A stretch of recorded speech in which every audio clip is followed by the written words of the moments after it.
Divorce Court is now in session. Good day, ladies and gentlemen. I'm here today with Siobhan Keys and DeAndre Roper. Ms. Keys and Mr. Roper, you two have been together off and on for 8 years. You have 5 children together.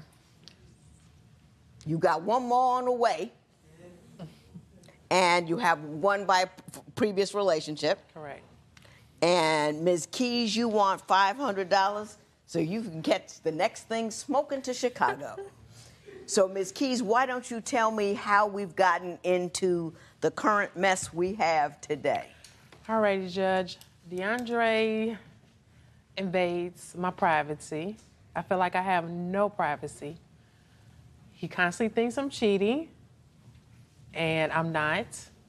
And I just feel like I'm at the point where I just need him to understand that I need some type of privacy sometimes. Explain to me some of the things that he does that you consider an invasion of privacy. Emails, he goes through my emails.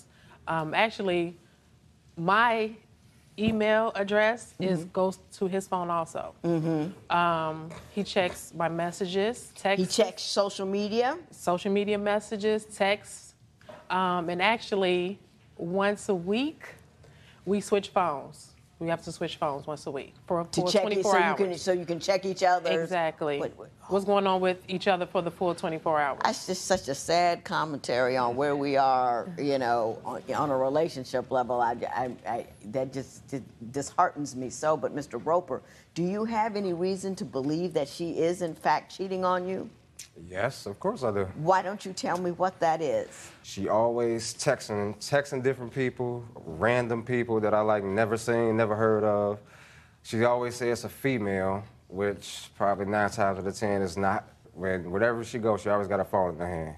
I mean, it is my phone. I mean, when you cook at dinner, you don't gotta have your phone in your hand, but. Let me ask you this, when you do the mutual cell phone exchange, do you ever find anything that gives you concern in her cell phone? Yeah, I mean, if she don't delete it, yeah, I'll find it. But I don't have you found anything? Yeah, I want to know what. Yeah. Could you tell me what kinds of things you have found? Yeah, I found plenty text messages from people. I mean, of course, they don't have a name by it. What do they say? Give me an idea of what's causing you concern. Okay, well, when some people texting her saying things like, "When are you coming out?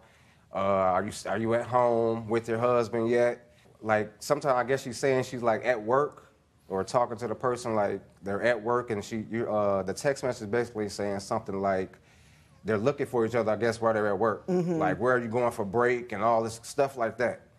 Okay, and co-workers. I ask him where he's gonna, where's he gonna have lunch? And sometimes we go to lunch together. Sometimes, well, I'm going over here, this and that. There's nothing going on. I just want to know where he's gonna be for lunch. No, it's not like that. It's not like why that. Why do you think it's not like that? Because you're talking to the same people that you're talking to at work. You're talking to them at home, and like all your coworkers can't be males. Like I don't understand that. You tell me that they're females, but then when you come home, I've called like a couple of them. I did. I called them. And what did they say to you? It was males. And what did they say? Nothing. Half of them, they just pick up the phone and say hello, and then they hear my voice, they hang up.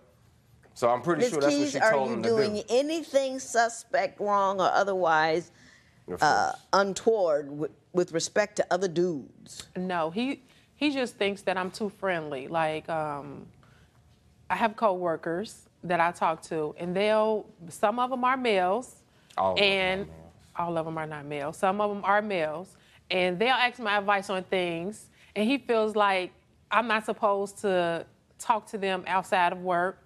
He really feels that I'm not even supposed to really talk to him at work, but he can't control that part because I'm at work. But he feels like I'm not supposed to talk to men or have any type of conversation as far as them asking me about their advice. Have you ever caught her cheating? I mean, no. I talk to men all of the time. And talk to men that I meet through work and through business. I have male friends, and I just talk to men all of the time. I'm not doing anything wrong. Why are you so concerned that she has conversations with men? Because you're talking to them on social media, you're texting them, emails, like everything, and the conversations have nothing to do with work. Like they're not like just regular, just, I oh, talk how to your him day? about stuff that has nothing to do with you. work. I've talked to him about what's in the news, what's on, I talk to him about all kinds of stuff. It's not like you're just talking about just everyday stuff. Are you socializing and going out a lot with guys when he's not there? I mean, that would disturb my husband. Okay. I don't go out a lot anymore, but when I was going out, like, if all of us go out and say some of the coworkers that I go out with, they just happen to bring a male friend, and I didn't know anything about it, I'm not just going to up and leave because they brought, another friend with them, and we were all sitting at the table talking. It isn't like I'm out with someone personally, Gotcha. like I'm going out one-on-one. With a group. Right, it's a group. So if I don't get home and tell him or call him at that moment and like, well, such and such brought, a friend, it's a problem. Do you guys ever go out together? We used to. It's hard now because you have so many kids. We have kids, right. So it's pretty much like work, home, kids, same routine every day. So we don't get a chance to. So he'll go out with his friends and I'll stay at home. And then I'll go out. We basically try to take turns. Going out and get a little breathing room. Exactly. So we don't get to do too much together. So that's actually putting a strain on things. Yeah, might I recommend get a babysitter for one evening a month and go out together, because if you don't feed the marriage, it'll eventually starve to death through neglect. Right. You know what I mean? The kids aren't enough to keep you together. They'll make you crazy, but they won't keep you together if you don't have a continuing, ongoing, nurturing relationship between the two of you. I'm going to say that.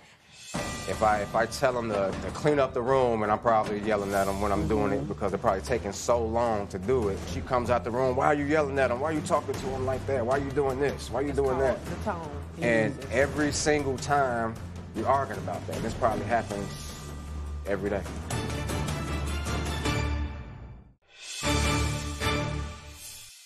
Mr. Roper, you say that she will not allow you to discipline your girls, the girls that you have together. Why don't you tell me your concerns in that regard? I mean, she has a problem with me yelling at them. She has a problem with me saying anything to them. If they're doing anything wrong, she comes out the room, and we're arguing about that. If I tell them to clean up the room, and I'm probably yelling at them when I'm doing it because they're probably taking so long to do it, and so I have to get up and make them do it. And then when I do that, she comes out the room. Why are you yelling at them? Why are you talking to them like that? Why are you doing this? Why are you doing that? The tone he and uses. Every single time we're arguing about that. And this probably happens every day. Every day. Ms. Keys, your take on that? Are you concerned about the manner in which he speaks to the children? Yes, I am, Judge. First of all, it's a tone that he uses that he just gets after work. I know he's tired after work, and they're all over the place because they've either been at daycare or they haven't seen him, and 9 times out of 10 they haven't seen me. So by the time we get home, everybody's all over the place running. I guess he expects with 5 kids, which I don't understand, how everybody is supposed to be sitting doing something quietly. That's not our household. They're all over the place, they're running, they're jumping, and he gets irritated quickly. I'm more of like their kids, they're little kids, and they're just gonna be all over the place. But do you have some kind of order, though? Yes, I mean, we do. You know, they're young and all that kind of stuff, but they gotta know when they can't jump all what the they time. can't Yes, do. but it's a way you talk to kids. It's a way you talk to kids. He feels like now with my girls, you have to show them that it's a way that you talk to young ladies. And I feel like if he yells and scream at them and use words that he's not, that's what they think that how is a man supposed to talk. Sometimes. Yes. Mr. Roper, can I say this to you? You know, I used to have a criminal docket and all that kind of stuff.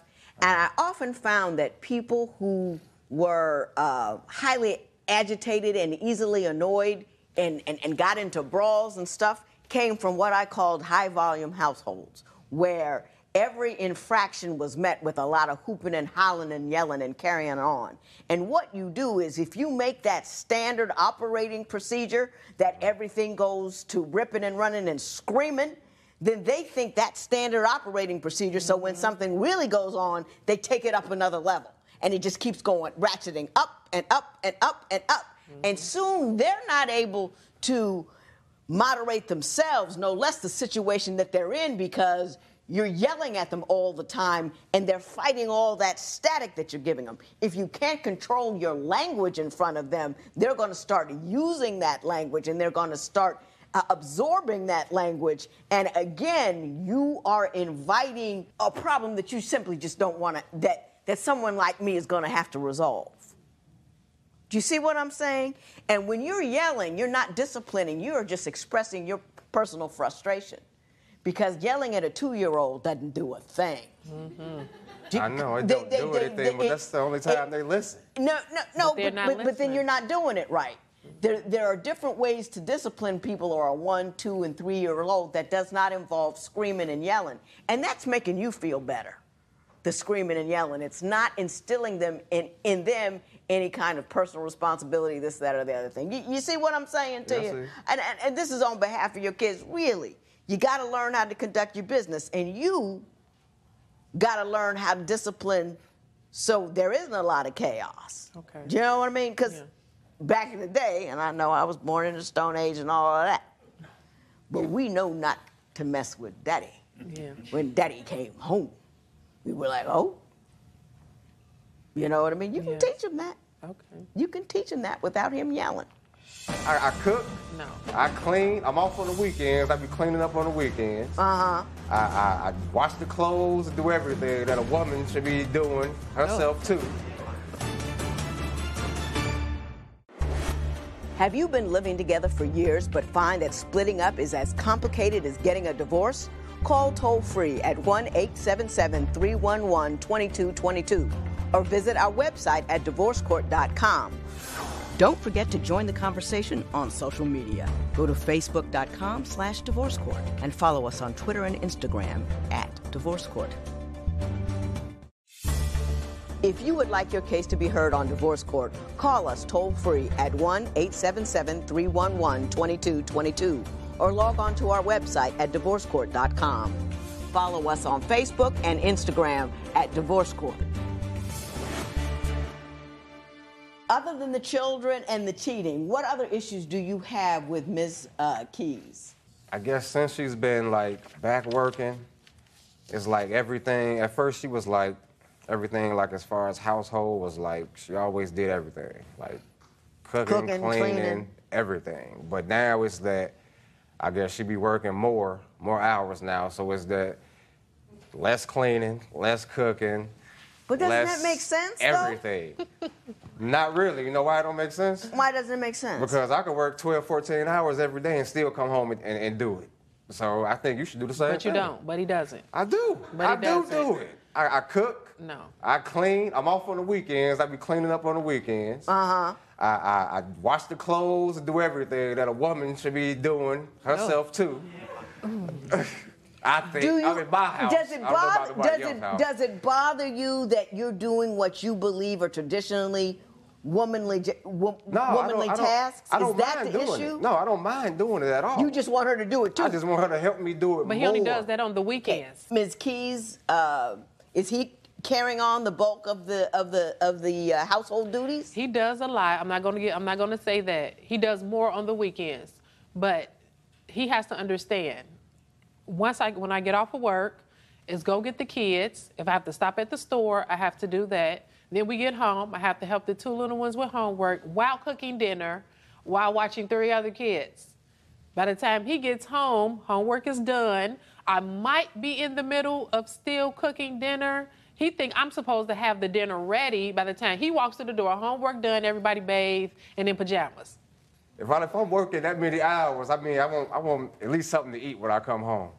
At least. I mean, that's all I ask. But it's getting prepared. I'm not saying do all the homework and do everything else. But she has to do the homework and everything else. She's got to do that. I help with the homework too. I can help you with that.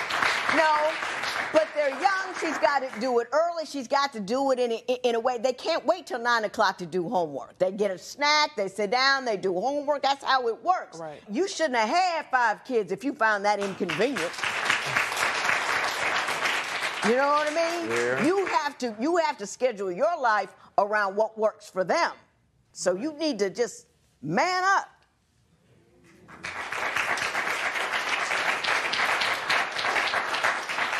Ms. Keyser, you're not going to Chicago, are you? I don't want to. Because I want us to all stay together.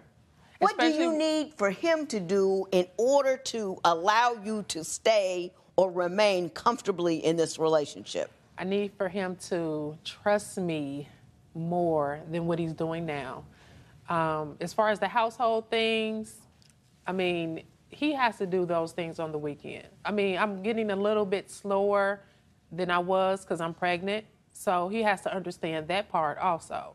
And just the trust issue as far as the privacy, I just want him to know that I'm not going anywhere. Yeah. Right. It's just driving me to the point where he's forcing me, not me on my own, but he's forcing me to want to just pack up and go to Chicago. Right. Got it. On divorce court. Her mother is with us. Does she help No. with the kids? They could tie her up and just do what they want with her. They wouldn't tie up Grandma, would they? Yes, they would. But you have 10 children. 10. 10. 10. 10. I don't think I ever want to get married again. You got 10 kids. You got plenty to do. Visit our website at divorcecourt.com. Follow us on Facebook and Instagram at Divorce Court. I think you need to spend a little less time thinking about what your wife is doing when she isn't doing stuff with your family, because she's working, she's got 5 kids, and she's got you and a household. I don't know how she would have the time or the energy to cheat. Seriously, I just don't. And your obsession in that area is detracting from your ability to be an active, engaged partner in a marriage and a partner in parenthood. It's just not happening. It's all up in your head, and you need to let it go. I don't think Because you it's in have my any... head. Oh, I know you don't think it is, but I'm telling you it is. There's no concrete evidence of it. You know, you keep this woman pregnant. She's, you know what I mean? There's nothing else going on, and you're exhibiting insecurity, and there is no indication that she's doing anything other than just being a personable person who has a life, and the fact that makes you afraid is a problem that you have that she can't fix. You got to fix that in your own head. Can I say this? Children are wonderful people, but they are a great deal of work if you're going to do them correctly. You know, and I know this is all old school and all this kind of stuff that I want to do, have them in sports. I always made them do some kind of artsy things and some kind of like, one of them took drums, one of them you know what I mean? Right. But it keeps them busy. It makes them find a passion. They don't become itinerant. They're busy all of the time with things that make them better people. The more of them you have, the less time you have to spend with each one of them as an individual. Also, the less money you have to spend on the extracurricular things that will take them from being just ordinary kids to adults that can do extraordinary things. Do you understand what I'm saying? Yeah. So what I would do now, and I think you're pretty good parents from what I can see, but if you have so many kids that they frustrate the living daylights after you hollering and cursing at them, you may have one or two too many. Now, you can't take them back. I get that part. But quit having more. Yeah. You know what I'm saying? Yes. Those are my final words to you. Get over it, Mr. Roper, really. You got too much to lose in order to spend your time winding around about this thing. And if I were you, I'd get off social media. You ain't got that kind of time. Yeah. This matter is adjourned. Oh, well, and I'm not going to award you that $500 because I don't think you're leaving. If I were to give you $500, it would be $500 to go see a marriage counselor, which I would recommend because you both need to get it together so you can raise your kids together no matter what's happening. There will be no recovery in this matter. This case is adjourned. Children done correctly are a great deal of work. You are not doing your job if you're just filling their bellies and changing their diapers. You must also fill their minds and change their circumstances. This morning I heard a messy case. Studies show that couples who live together before marriage run a greater risk of divorce later on. The couple I met today brought this issue into divorce court. Fourth court is now in session. Good day, ladies and gentlemen. I'm here with Gabrielle Johnson and Laquan Jeffers. The two of you have been together for a year. You're living together, but Ms. Johnson, you think you're being played, so you want out. Why don't you tell me a little bit about your relationship and why you're here today? Well, I met Laquan when I was pregnant. We were friends and we bonded over music and everything. And then now when I let him move in because I cared about him, I feel like he's not paying his half. And I didn't ask him for money, but I feel like he's not helping me out with the bills as much as he can. I feel like he's basically using me and my independence to get further in his career. I feel like he just wants me like for validation or whatever. Like that's all he seeks and that's all he wants. So he doesn't want a real relationship. What he wants is you to support him and help him along, but he really has no care and is not contributing in your direction. Right. Like, he sometimes contributes, but I feel like it's not substantial. Okay. Mr. Jeffers, do you have any response to that? Yes. I help Gabby through many things. I help her through a lot of stuff. When it comes to rent, when it comes to everything that goes on inside the house. I actually work 2 jobs. I actually work at a hotel, and I also sing, dance, and model. So every check that I do get, I actually gives her. So I don't understand where she's coming from when I'm saying that I don't help. Does he work 2 jobs? Singing is not a job. I don't think that's a real job. let's. If it's bringing home checks, it's actually a job. Is a job. He does free gigs sometimes, so I don't honestly think. But does he bring home money though? Yeah, but I feel like he has more than what he leads on. Like. Okay, let me ask you this: do you feel that this is her place and you're helping her out, or do you feel that you're both contributing equally to the economic basis of your home? I believe that we both is contributing, but I believe I'm giving more. And I believe she's asking for all my attention when I also have a career that I'm trying to pursue too. So most of my attention sometimes my career calls for me to actually give more attention to. But I'm still there for her whenever she needs. I'm always giving her attention. I'm always there when she calls. Like, I don't understand where she's coming from when she say most of these things. So I'm like, what are you trying to say? Like, give me some examples of the concerns that you have that cause you to believe that he's in it for sustenance and support and not really a contributing part of the relationship. Because he was living on the couch before he moved in with me. Your Honor, that's a lie. Hang on. You were definitely living with your friends before you lived with me. So I wanted him to move in. I was living Hey. How long did you know him before he moved in? I knew him for a year. So he just moved in this year. So after I got my apartment, I asked him to move in so he wouldn't have to live on the couch anymore. Did you have a conversation about what it meant to move in? Yes, I asked him to just help with the bills. I didn't say specific amounts of how much I wanted. You just said, can you help with the bills? Yeah. That's a problem right there. You know that, right? Yeah. You know, and this is what makes me crazy about people who are shacking up and moving in, you know, and people get married do it too, is they don't sit down and have a conversation about what's going to change, about where the money's coming from, what is expected from each party, what everybody's going to do, how the household is going to survive. Y'all just, we in love, come on, move in, I don't want y'all on the couch. And then you mad because he doesn't fulfill expectations that you did not express. Now, Mr. Jeffers. Never had a conversation. Excuse me? Said we never had a conversation. Well, it's incumbent upon you as well to have a conversation. Did you ever say what it is you would bring to the table in return for a roof over your head?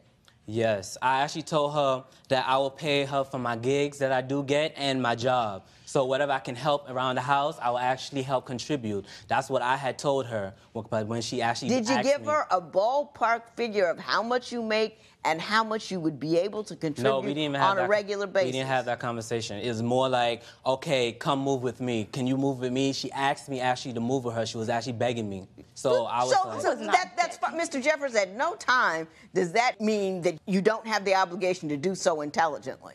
Even if she's begged you to move in with her, you had said, hey, babe, let's see what the rules are. I seen that we was together for so long, and I actually been over there a few times. I stayed many a night, so I saw when she actually said, begged me to actually move in, I was like, okay, I was more open to the idea. I said, okay, I'll just, you know. I get that. Do you understand what I'm saying? You make the decision to move in, but you do so with an intelligent understanding of what is expected of both parties. Do you get that part? I understand. That's a lesson from here on. Any time that you engage in somebody and you're going to join your lives together in some way, shape, or form, you've got to make sure everybody understands what the expectations are. That's all I'm trying to get across. Mr. Jeffers, what do you say is the main concern you have with Ms. Johnson? When it comes to cleaning up and like helping and supporting me, like she don't support me inside no way no more. It's like in the beginning, she was very supportive of what I was doing, but then she seen that my career is taking more attention away from her. So she acts out now because... What kind of support did she used to give you that she no longer gives you? She usually comes to my studio sessions with me, help me write. She usually comes to my shows, and like she used to always like be there. She used to be like a big support system for me. Now it's more like, now that I'm getting put on more and I'm getting more gigs and I'm bringing home more money and stuff like that, it's taking away more attention from her. And do you think that she should spend more time with you as you're doing more things? I mean, being that she's not really doing much, I believe that she can help me, like, you know. Help you do what? I'm not quite sure I understand. Well, it's mostly her and the baby be home all the time, all day. I mostly work and bring home the money. So I'm like, since you're not doing nothing, I believe like. So she's not working? You working? I was working, but I quit my job. So I just recently got a job. So he was helping out while I didn't have a job. I was paying everything. All the gigs I was doing, I was bringing home money. I was helping her. But you do, okay, so you're working, she's working now though, right? She just started. She just started working. But you believe that when she wasn't working, she should have been more supportive. Yeah. You know, she's got a kid, you know, those people are a lot of work. Her and the kid could have came too. You can't bring the kids. Yes, you can. You can bring them to the set when you have a photo shoot. When you're inside the studio, you can bring them. You don't have to go on her job and support her, do you?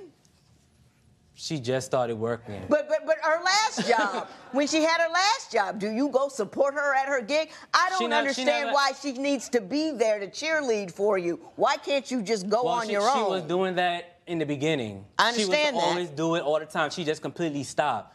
It's like the more jobs I do, the more I was going around and stuff like that, she just started falling back and just keep further and further away. He thought it was all about him. Your Honor, I separate my private life from my work. He puts everything on social media, literally, but he does not put his relationship on social media. Everything that he's doing, he documents it, he puts it on there. I make myself appear as single, so I be more appealing to everybody, models, singers, dancers, everybody. Why do you have to appeal to everybody else?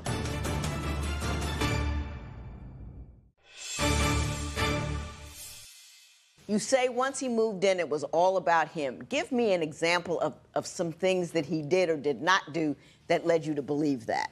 So basically, I mean, while I was looking for jobs, he would just take my computer so he could look for more gigs. Basically, he wants to be on social media, and he doesn't want to help me out around the house, and he doesn't want to help contribute more. So, and basically, he wants me to drop what I'm doing to help him, whatever he's doing. He wants to bounce ideas about his songs or whatever. And I'm like, well, I'm doing something, so you can do that later. I understand that you work and everything, you're helping me out, but it's really not all about you. I have a kid to take care of. That's not true. Okay.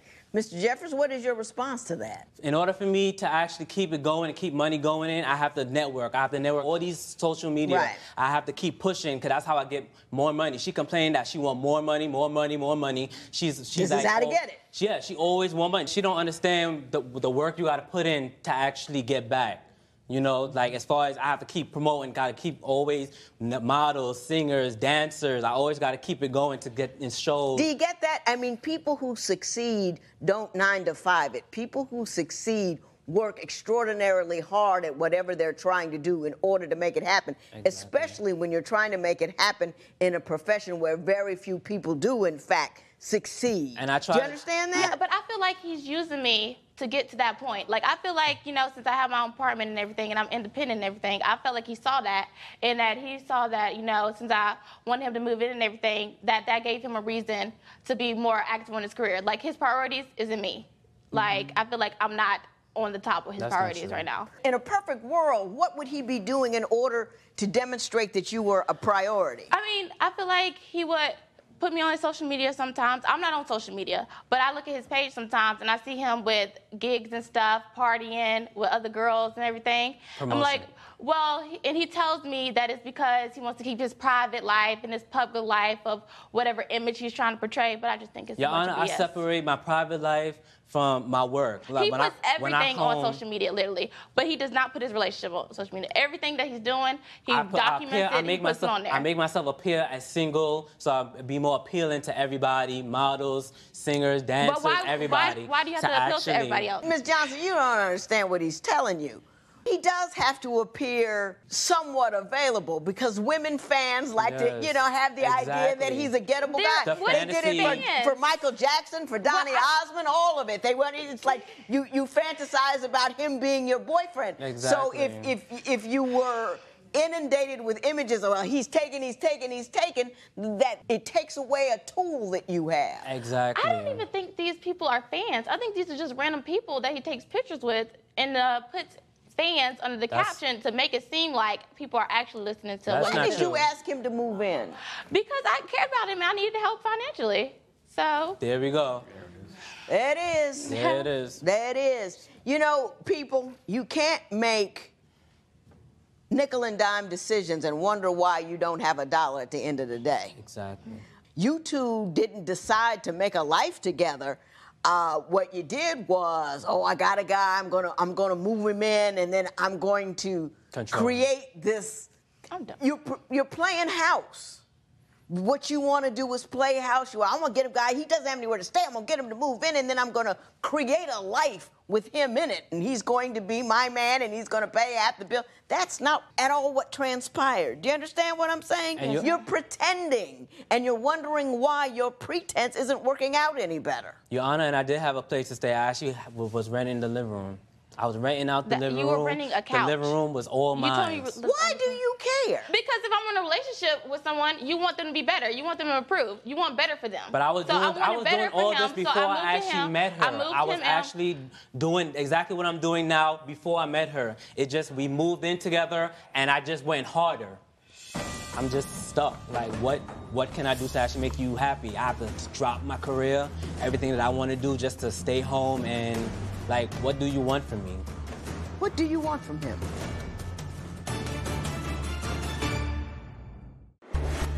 Have you been living together for years but find that splitting up is as complicated as getting a divorce? Call toll-free at 1-877-311-2222 or visit our website at divorcecourt.com. Don't forget to join the conversation on social media. Go to facebook.com/divorcecourt and follow us on Twitter and Instagram @divorcecourt.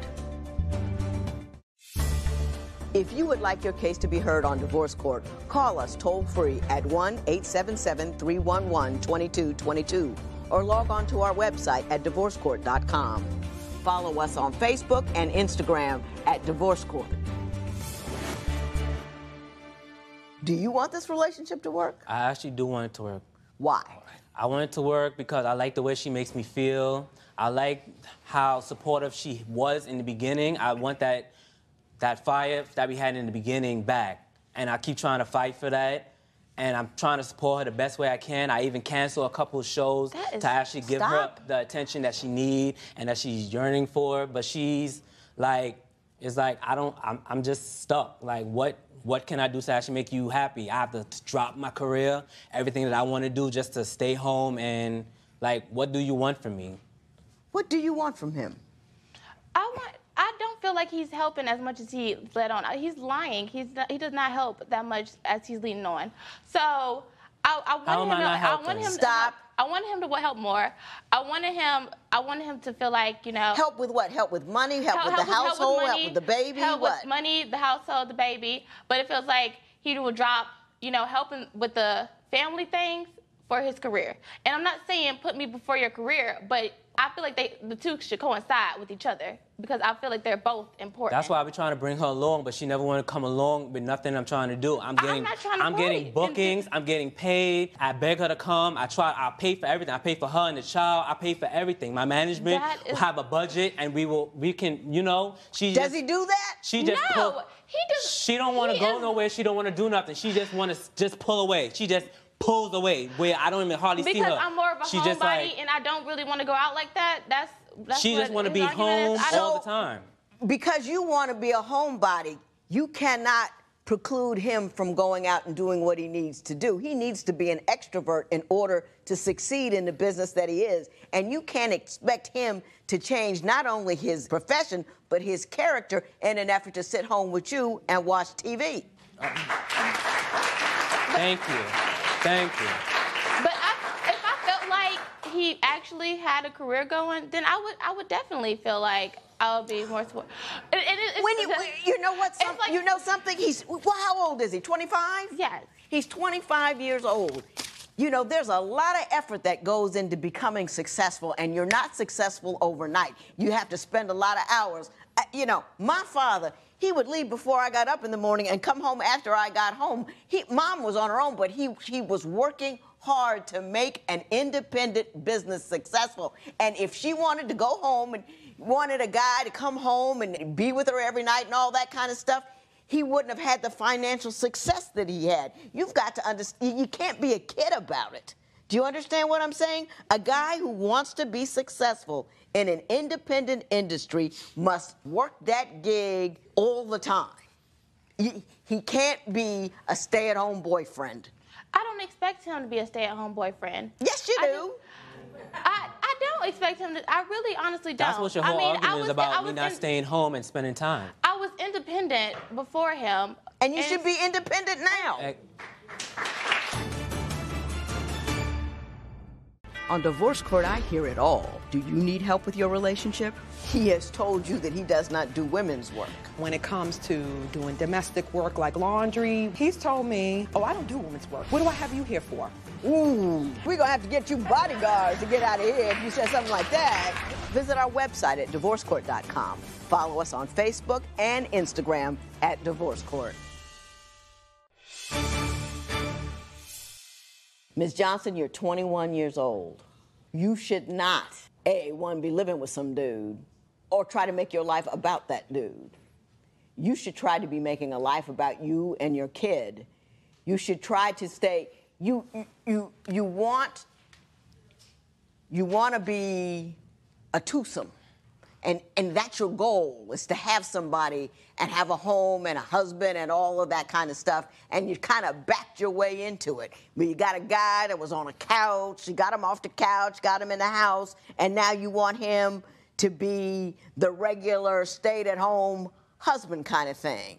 And that's not what's happening here. Are you with me? Yes, ma'am. And at 21 years old, you shouldn't be locking down a guy. You should be loading up your life with, so you have educational opportunity and choices. You should be struggling to find a career that is going to take you places, not just one that you can simply pay the bills with, but one that's going to take you on and go further. You start depending on him for who you are at 21, you're stuck. You got no leverage, you got nothing. You know what I mean? Now, Mr. Jeffers, I don't think you were knowingly taking advantage of her. I don't think you saw her as a gravy train or a meal ticket. I think she actually knew I was trying to look for an apartment. You wanted a steady girlfriend. Yes. That was supportive, like you were two single people and enjoying the ride that you were on. And she gave you the impression that she was trying to enjoy the ride that you were on with you in order to get you in the house. And then she said, nope. No, you did. You may not think that, but you did. But you're always responsible for what you do, Mr. Jeffers. Mm-hmm. You're always responsible for what you do. If I were you, I'd go find someplace else to stay. Make sure y'all don't get pregnant. And construct a life with you as the foundation, not some dude. You got that? Yes, ma'am. This matter is adjourned.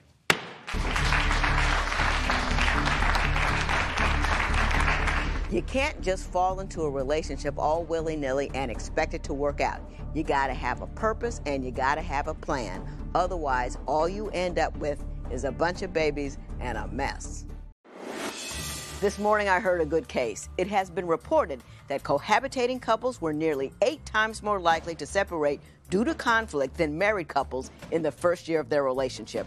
I met a couple today on the verge of separation, and they face their issues in divorce court. Divorce court is now in session. Good day, ladies and gentlemen. I'm here today with Laura Quezada and Gregory Rodriguez. The two of you have been together for 2 years, living together for 1, and you have a 10-month-old together.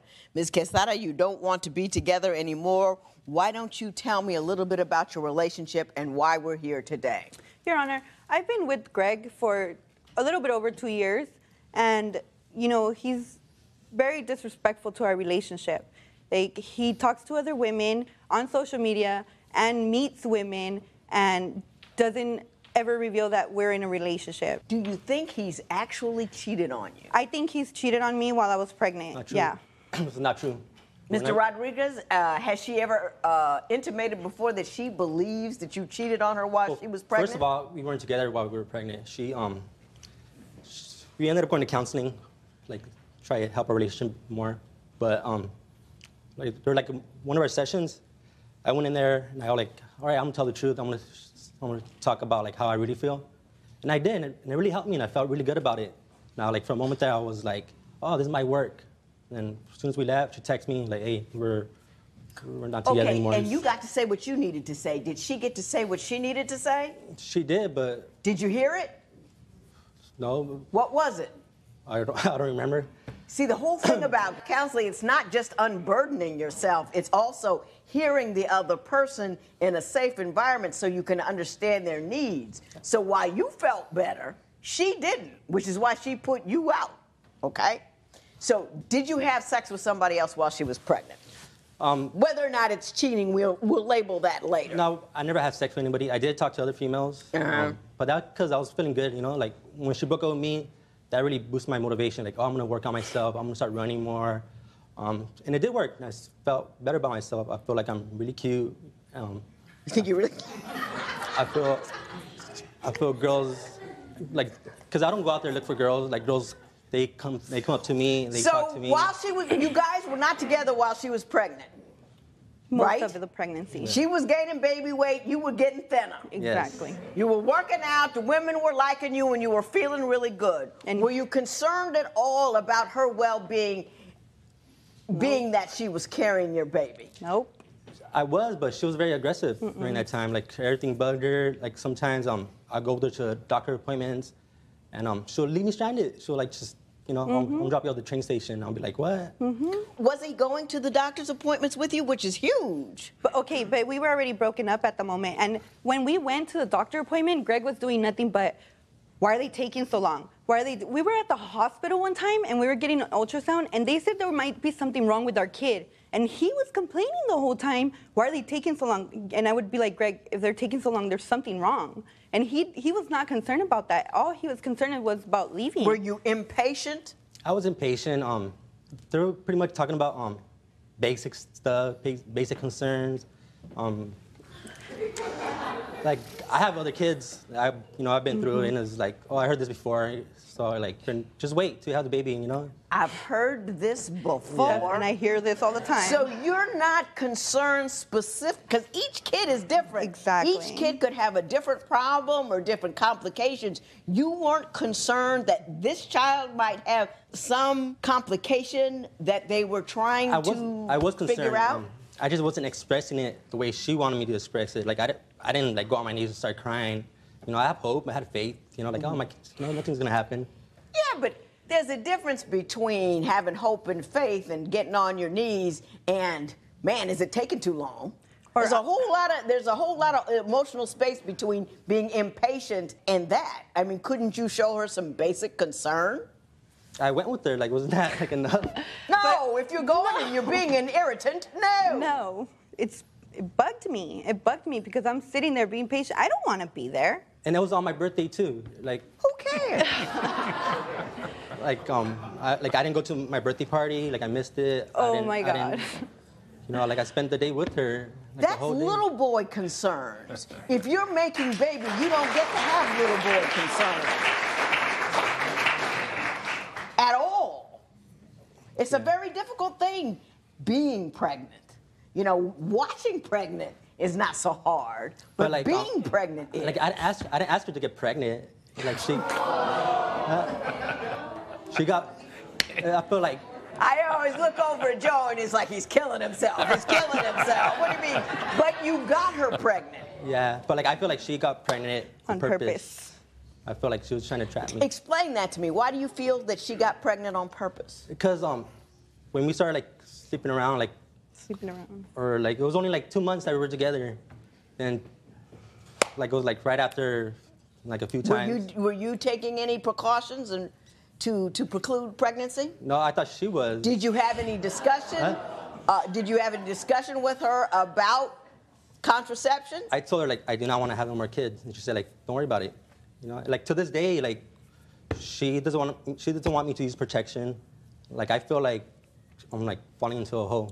Ms. Quezada, please tell me that's not true. No, it is true because I know that I'm taking care of myself and I'm using birth control. Well, what happened there, Ms.? I'm not really good at using pills. Do you forget to take them or they just don't work for you? I forget to take them. Oh, okay. If you know you forget to take pills, why wouldn't you let him use no, protection? Your Honor, he didn't have a condom with him that day. Like the first time then tell him to go and come back tomorrow. Like, no, that's fine. That's okay. We only had sex twice when I got pregnant. And the first time we had sex, he had a condom with him and whatever. It was good. It's cool. But the second time, like, you knew you were going to have sex with me. He knew because it was already something planned. He wanted to have sex before we went to the event that we went to. We had sex in the car. And then, if he knew, you turn around to him and say, "Where's the condom?" He says, "I don't have one." You said, "Well, you get out the car and go get one because I don't want to get pregnant." And it's not, you know what I mean? Come on. But you got to be in charge of yourself. Okay, that's fine. But I don't have an issue with me having my child.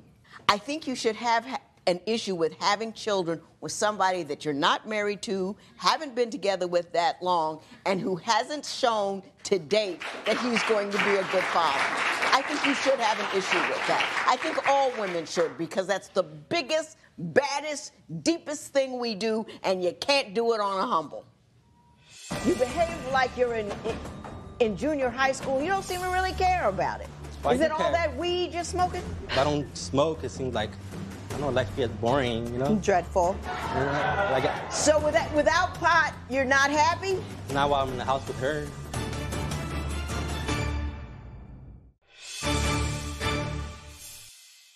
Ms. Quezada, I want you to tell me about Mr. Rodriguez's property of tattoo.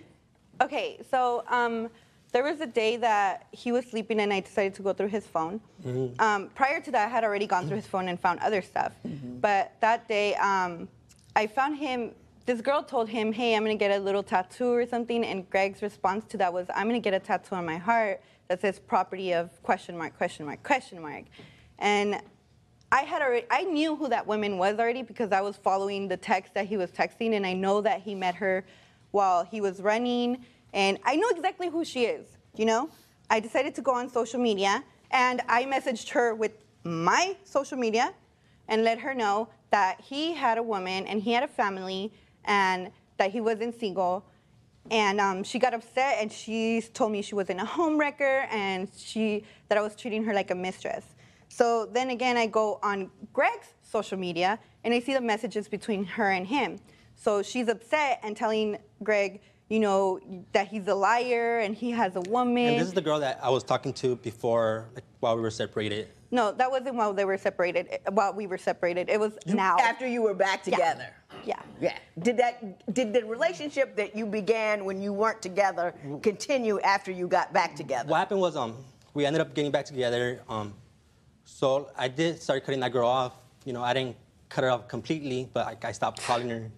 So why don't you just man up, call the woman, and say, "Look, I'm back with my baby's mother." I mean, instead of just letting it happen, letting her wonder and beg and all that kind of stuff. He begged her. Hang on, Mr. Rodriguez, explain that to me. Because our relationship wasn't going like We we're were just going just through bumps and starting. stuff, you know, and So you were keeping Because her of on the that. back burner. You didn't want to turn it off altogether. You were just going to keep her simmering back That's there why for our back, in for case backup. for backup. For backup, Exactly. You know, That's why our relationship was bumpy You know, in the Mr. first Rodriguez, place. you're a trifling dude. You really are. You know what I mean? You behave like you're in junior high school. You don't seem to really care about it. Well, Is I it do all care. that weed you're smoking? well, You smoke a lot of weed, though, right? I do, but that's because we live together. It's like if I don't smoke, it seems like I don't know, life gets boring, you know. Dreadful. You know, like, So without pot, you're not happy? not while I'm in the house with her. What's so bad about being in the house with her? She starts like, you know, because I got her blocked on my phone. Like, cause if not, she'll be on it. She goes through it. I'm not allowed to have any lady friends because she scares them away. Don't you think you've earned some distrust as a function of the things that you've done in the past? But like, I don't really do anything while I'm with her. You know, like we're in a couple, so like I'm not sleeping with other women. I just talk to them. You know, I like to be hit on. You know, I like the attention. And I understand that. Again, you know, that's some junior high nonsense. If you're a grown man and you're comfortable with who you are and comfortable in your own skin, you don't need a whole bunch of women telling you you're cute in order to feel good about my yourself. self-esteem was really low because I used to be heavier, and I started running. But you're not now. You're a father. Yes. This is what I got to tell women. Don't just get all involved with a dude. You know, you go out with them, you spend a little time, you go to their families, you find out what's happening over there, you just watch them. You just watch them. You know what I mean? And then you get a little close to them and you watch them some more. And then you can take them home, and if they're okay with that, you know, get engaged and then watch him. And then after you get engaged, if he does all right, you can marry him. But still watch him.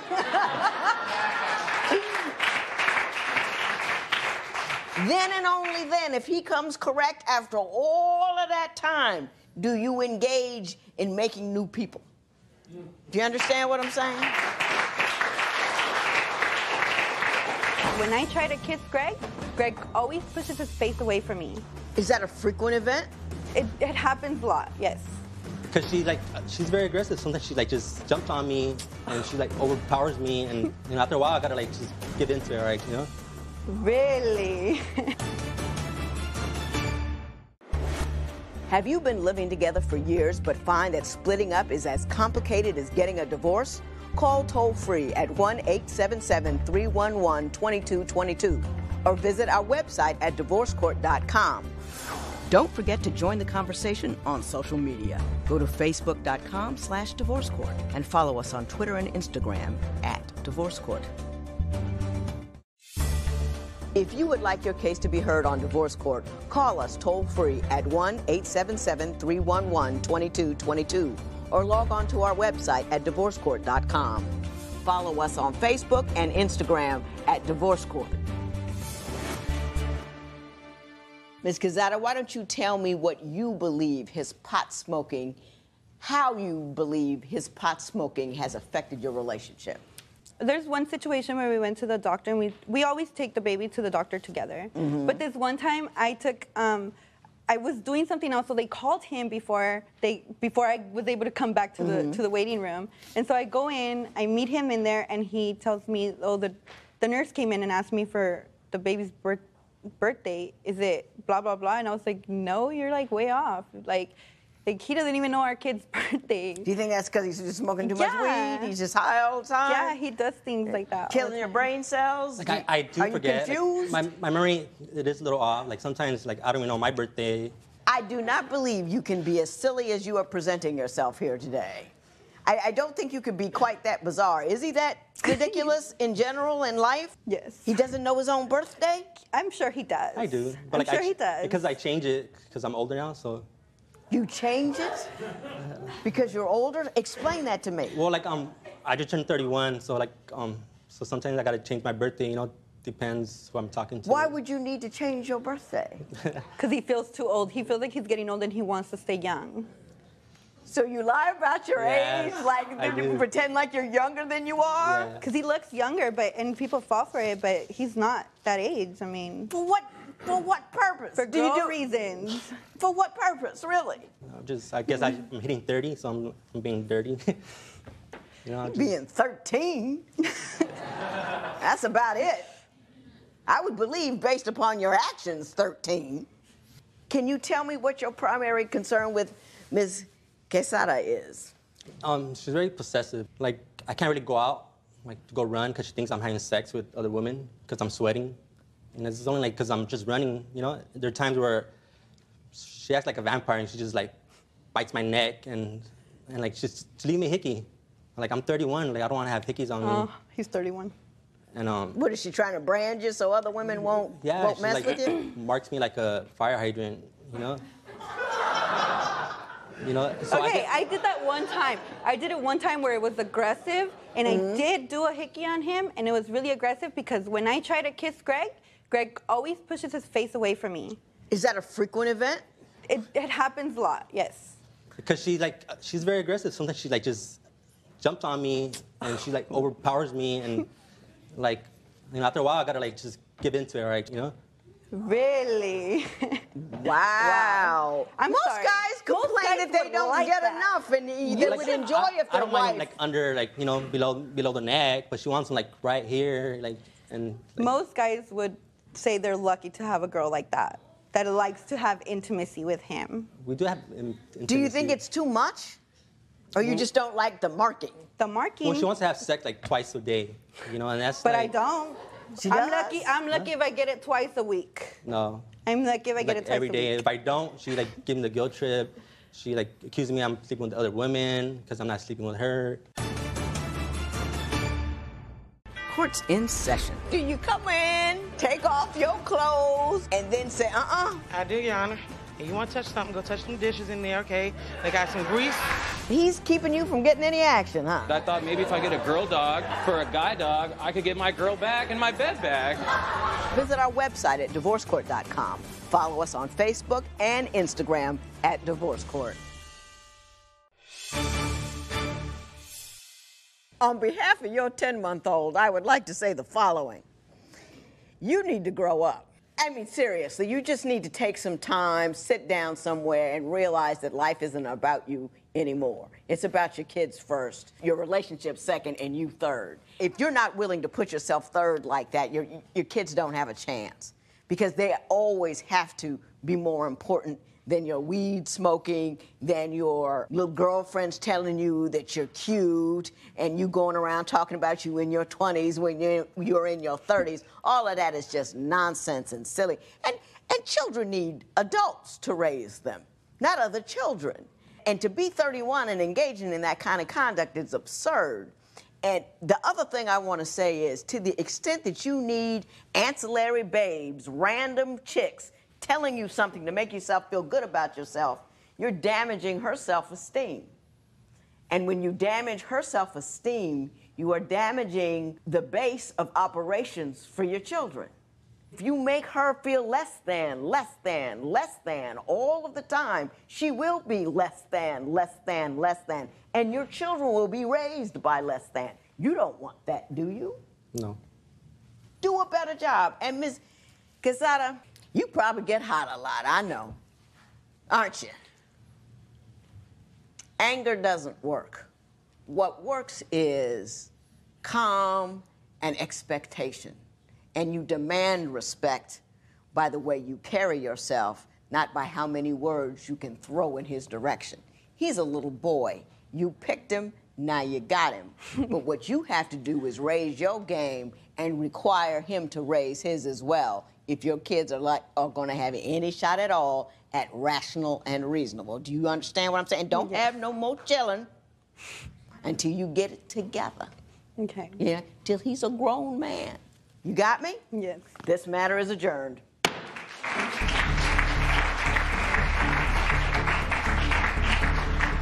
If you keep messing with someone who keeps messing up, you can't blame anybody but yourself for the mess you find yourself in. Submit your case at divorcecourt.com. This morning, I had a wild couple in my courtroom. You know, a recent study found that trust is the major point of conflict in the majority of relationships, good or bad. I met a couple today looking for answers to this issue when they came into divorce court. Divorce court is now in session. Good day, ladies and gentlemen. I'm here today with Brenda Berry and Raymond Jones. The two of you have been together for 16 years. On and off, you each have 6 children, 1 together? 4 together. 4 together, and 2 apart. 2 apart. But I'm going to start with you, Ms. Berry. Why don't you tell me what's going on in your relationship and why, after all of that time, you seek to end this relationship? Well, for one, I do have trust issues with Raymond. I think that he could be more helpful with our children. But let me just explain to you what really goes on. We were both living in San Antonio, Texas, okay? And I had relocated to San Diego. I explained to Raymond that I was going to be issuing him a ticket and that he was gonna come up. It would probably take me 30 days to secure a place, you know what I mean, and get things established for us. Raymond comes up to California, and he's not alone, though. Basically, you know, we interact with each other that night. The next morning, Raymond comes up to my school and is like, we need to talk. And I'm like, what do you mean we need to talk? I have a situation. What's your situation? I'm burning. What you mean you burning? Like, what you want me to do with that piece of information? Like, seriously, you know what I mean? You know, then come to find out, if he had just was burning that freaking morning, that means that he slept with this girl like a couple of days. So he had an STD, and he was coming to your job to tell you and let you know. Wait, I was also pregnant, okay, mind you. I was 6 months pregnant, okay? He tried to tell me, like, who you been sleeping with? Excuse me? You not pulling that one this time, buddy. You might have worked a few other times, but not this time. That's right. Mr. Jones, did you try to pull a fade there? You came back with a little extra, and you try to blame her for it? At first, you know, I wasn't even sure that we was going to get back together when she had left. You know? That is not true. I was sending for him. Hang on. Throughout our past, you know, she's been the one that cheated. You know, she's always been a cheater then. I done caught her a couple of times in situations that's, you know, kind of hard to swallow. A little suspect? Yeah, a real suspect.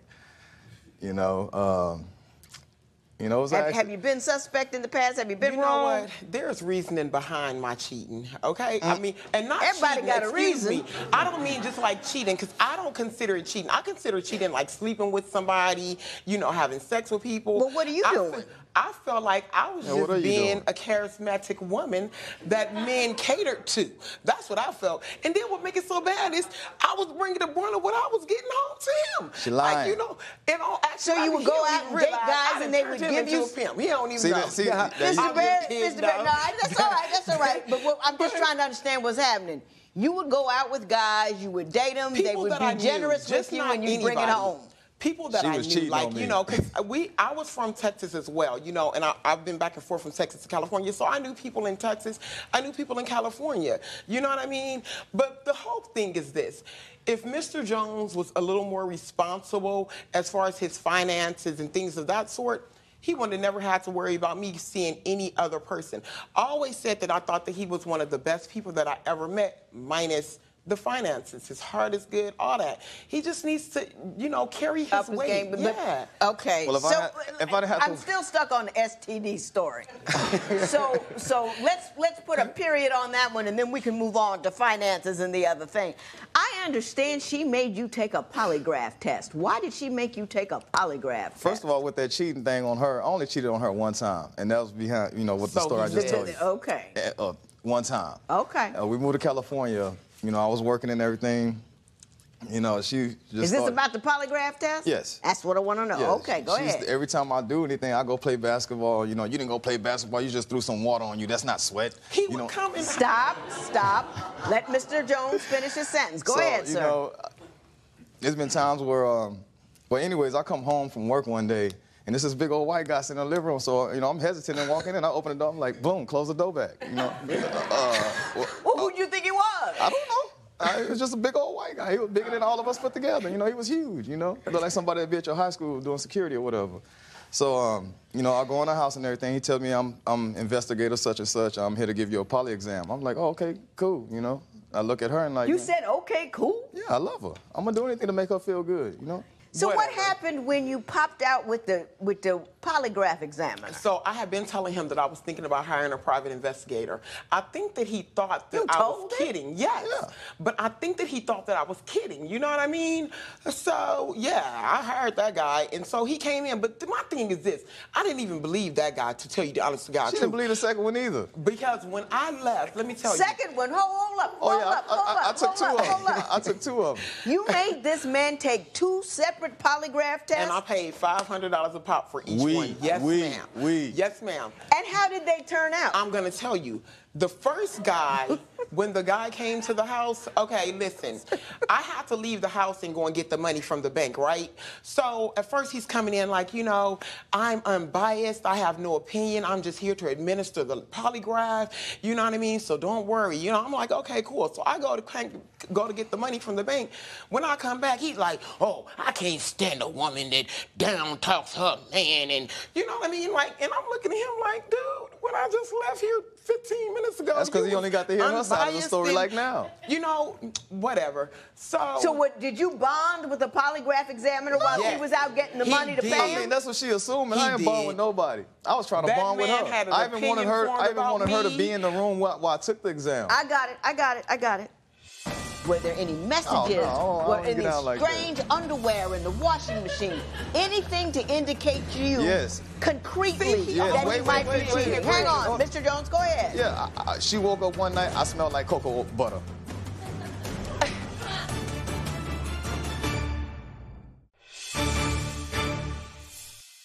Now, Miss Berry, you got to be happy that I like you. Because you talk too much. But having said that, I want you to answer this next question direct. I don't want to hear about anything other than what I'm asking about. Okay. Did he pass either or both polygraph examinations? He did, but under suspect conditions. No. Did he pass them both? Yes. She called me James Bond after the second one. I work for the CIA. I can pass polygraphs. No, Mr. Jones. Yes. You seem to have taken that very well. If my husband came home, big white guy in the house talking about they're gonna give him a test, you know, we'd still be arguing. I understand. I'm over That didn't bother you? No, because I knew what she was going through at the time. You know, I wanted everything to stop. You know, I was tired of all the accusing and everything. You know, I just wanted everything to stop. Did she have any basis whatsoever to believe that you were cheating? No. I mean, were there any texts? Were there any messages? Were any strange underwear in the washing machine? Anything to indicate to you concretely that he might be cheating? Hang on, Mr. Jones, go ahead. Yeah, she woke up one night, I smelled like cocoa butter. Man, I smell like cocoa butter. The night when he say he came home from playing basketball, right? He says that I done a test on him then too, because what kind of test? She walks around with the polygraph still to this day. I do, but I don't believe this one either. Whoa. Hang on. You say you carry around the polygraph with you. I don't. Let me see it. Let me see it. I don't believe it either. I think that the man took some white out or did something and changed one of them +7s to a -7. Now we magicians. I'm James Bond and I associate myself with musicians. I've seen a few of these. Yeah, it looks legit. It's legit. I paid. And he's passed them twice. Yeah. The only question that I failed. Give me, because you're not sounding really rational right now. Other than hey, I'm still talking to you. Other than when you guys weren't together and he brought back an STD, clearly he was doing something he ought not be doing. We all agree on that, don't we, Mr. Jones? I plead the fifth. Okay. What is the most concrete evidence that you have? I don't want to hear about no sniff test. I want to know this question. That you have that he may, in fact, be having an inappropriate relationship with someone. Well, other than the fact that he brought me an STD, you know, I think that's enough. How long ago was that? You know, I mean, it was a few years back, but I just feel like, you know, some things, but like I told you before, Your Honor, you know, I do have trust issues, you know, which come stemming from, you know, childhood issues and things of that sort. I do love Raymond, you know, don't misunderstand, I do love him. But I have to know that the people who are in my circle, I can trust them. You know what I mean? That was my reasoning behind giving him those tests, you know? And although, you know, I know that I have trust issues. You know what I mean? I done been to counseling and things. Yeah. You know, but I know that I'm not crazy either. You know? Are you sure? Better plead the I fifth. might be thrown off, but the word crazy, that kind of trips me up a little bit. Because when I think crazy, I think, you know, crazy. Talking to yourself and playing, fiddling, you know, matted hair and all that good stuff. You know what I mean? So I know that I do have some issues. You know what I mean? That, you know, Raymond can't fix, that, you know, someone else has to help me with. Right. But I'm myself, you know, still struggling through those things. You know what I mean? I got you. I'm with you. I'm with you. I got a lot of girls in the house, so it's like really loud. So, you know, I got to turn my surround sound up just to hit the TV. I bought an air horn just so I can get my, you know, hey, they're loud. Everybody settle down. No, I got to honk it a few times. I got to walk by each person and honk it.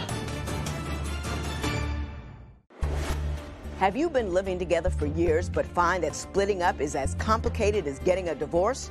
Call toll-free at 1-877-311-2222 or visit our website at divorcecourt.com. Don't forget to join the conversation on social media. Go to facebook.com/divorcecourt and follow us on Twitter and Instagram @divorcecourt.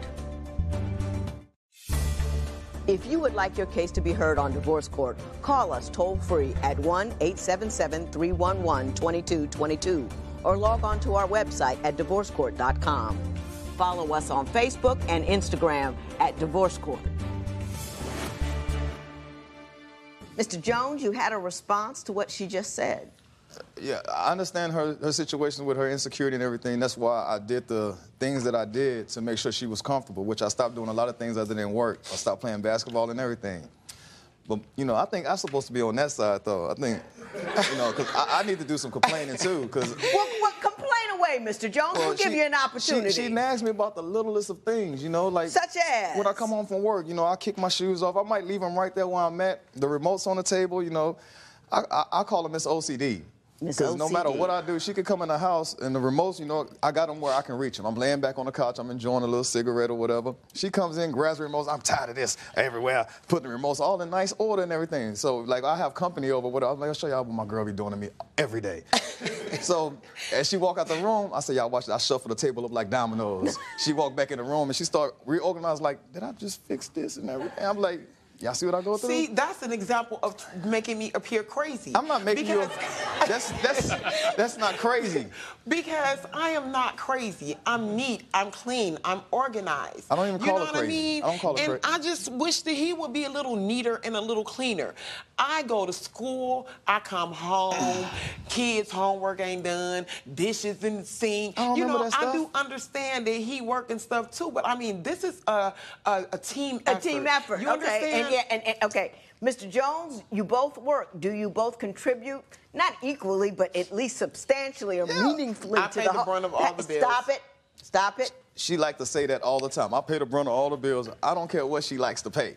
I give up almost $1,260 a month just in cigarettes. Stop. You know, cigarettes, gas, Pampers for our little baby, you know, food when we run out of food. I do all So you don't come with cash, you come with items. No, come on now, cash. Look at her.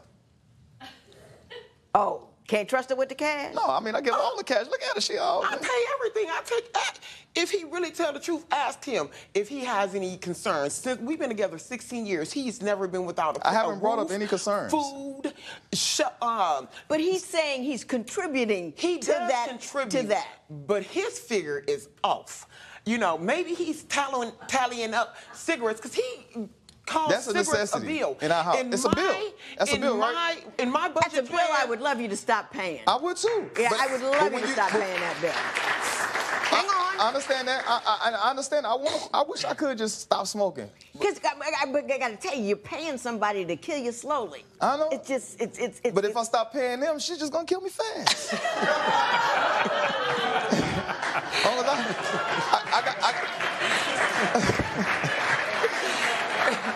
He cold-blooded, really, baby. I gotta buy her cigarettes and a little wine. I don't drink at all, you know.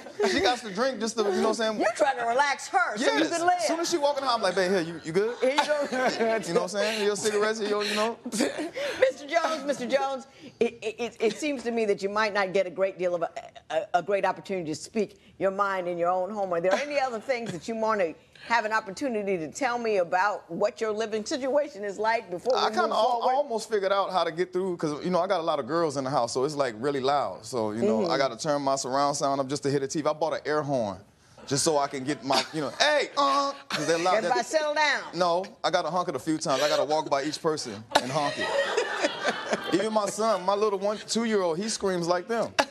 We be chilling with the fellas and everything. He coming out, I want my joystick. Yeah! Oh, Lord, man. Go in there with your mama.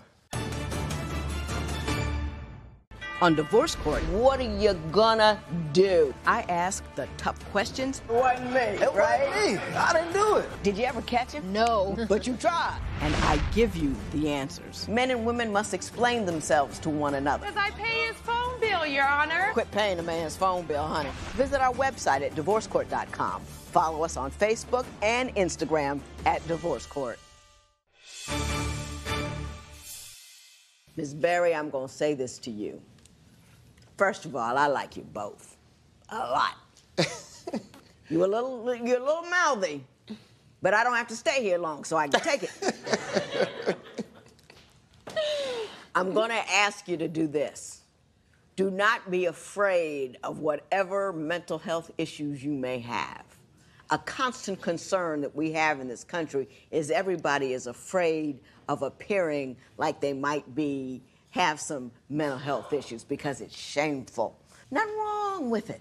If you're sick in your body, if you're sick in your head, all of it is a function of something that has happened to you or something that your brain is doing that doesn't allow you to live the best and most full and comfortable and peaceful life. So don't be afraid of it. Don't be afraid of, something may be going on up here. I don't worry about that all the time. I'm not afraid to tell people I go see a psychiatrist. There's nothing wrong with it.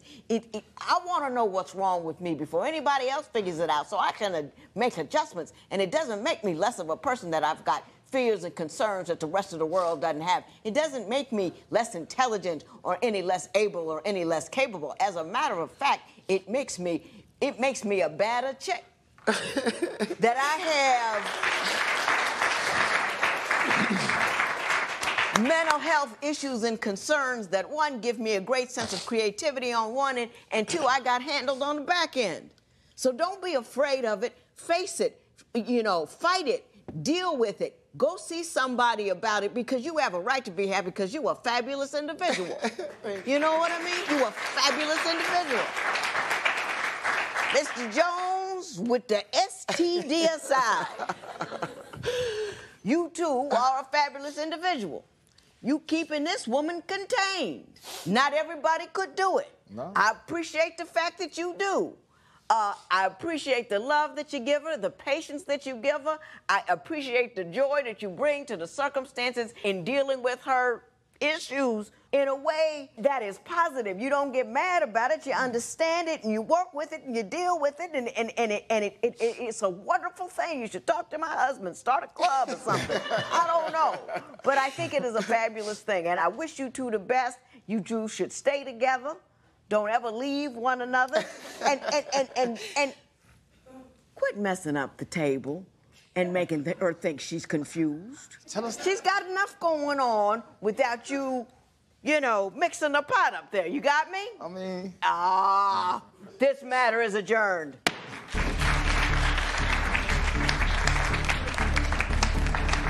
The only shame in having mental health issues is that we shame people that have them and we do very little to help them. If you would like your case to be heard on Divorce Court, call us toll-free at 1-877-311-2222. I met an odd couple this morning. Usually, when people come into divorce court and say they are tired of being married to each other, they have good reasons to break up. The wife I met today says she wants out because he doesn't pay enough attention to the family. Let me show you what they said in court. Divorce court is now in session. Good day, ladies and gentlemen. I'm here with Jamie Romero and Anthony Romero. The two of you have been married for almost 4 years. Mrs. Romero, you want out. Mr. Romero, you would like to save the relationship. So I'm going to start with Mrs. Romero. Why don't you tell me a little bit about your marriage and why you want out? The reason why I went out, Your Honor, is my husband's a workaholic. He makes no time for the family. When you say workaholic, give me an idea of his work hours on any given week. Okay. On a given week, it's, 7:30 to about, see, the time's changed. And just give me an average. Give me an average. Right now, how much does he work? 7:30 to 5:30. 7:30 in the morning to 5:30? And you call that a workaholic? Exactly. Really? Well, when he chooses to work overtime and doesn't get paid for it, that's something I really don't agree with. And I don't think... Is that often? It is.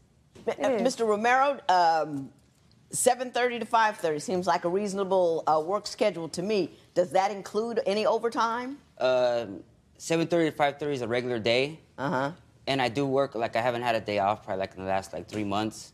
But what she doesn't understand is my work pays for the house. I get free rent, free electricity, free gas. I have 2 work vehicles.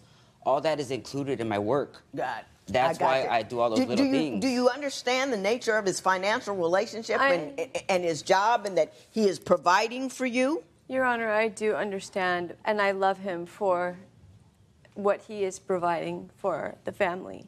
But the thing is what's more important, family or work? If you don't have any food, it's work. No. Do you know what I'm saying? I mean, you can't be a stay-at-home mom without a work all day dad. And he's got to do the work that he knows how to do and the work that he has. And don't you believe that he needs to take care of his business? I mean, 5:30, that's, you got all evening. And I live at work. I live not even a quarter mile away from work. I live behind the cemetery, so I could walk to work if I wanted to. You said something I thought was bizarre in here, and I'm just going to ask you about it. You think he has an obsessive-compulsive disorder? Yes, I do. Why do you think he's obsessive? Because he'll come home from work. I'll ask him, why don't you just get out of your work clothes, relax, and spend some time with us, have dinner with us. And, he'll say, okay, well, I'll be right back. And he'll go outside and he'll, he's always building something. Going to home stores, buying equipment to build, just things. And it's like, get out of your work clothes, come inside, and let's spend quality family time. Our son is 3 years old, and it's like he is craving his dad's attention. Mr. Romero, let me take up her cause for a minute here, even though I think it's a little ridiculous. I'm gonna give her a shot at it. Okay. When you do come home, are you fully present? Are you there as a person, or do you ignore them and go about your business? No, see, that's the thing. I don't ignore them. When I come home, yeah, I still am a little bit in work mode. But once I come home, I'll go inside and I'll put my stuff down, and then I'll take my son out with me. Like every day after work, I go and pick him up. And then we come home, I'll put my stuff down, and then when I'm out there doing stuff or messing around the yard, he's always there with me, and we're always, communicating, we're always playing together. I may not be, in touch with her, she's inside, but I'm always out there with him.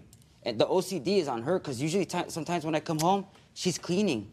She'll be cleaning the bathroom, she'll be, doing laundry, this and that for hours, and I'm like, well, why do you want me inside if you're gonna be doing that? She always tells me, well, let's just, come inside and relax and watch TV, and I tell her, if I come inside and I'm trying to relax and watch TV, you're not going to be sitting here with me. You're going to be doing laundry, or you're going to be cleaning, doing this. The house is immaculate, but she keeps on top of it, keeps cleaning, keeps cleaning. It's like it never stops. Are you available when he comes home? Yes, I am, but he makes it difficult. He comes home, and when he finally does get out of his work clothes, there's a trail of dirty clothes all over the place. I have to pick up. You know, it's courtesy to, you know, if you're gonna eat from a dish or a cup, you know, why do you have to go and grab another cup? Rinse out the cup you were using and fill it with whatever you want.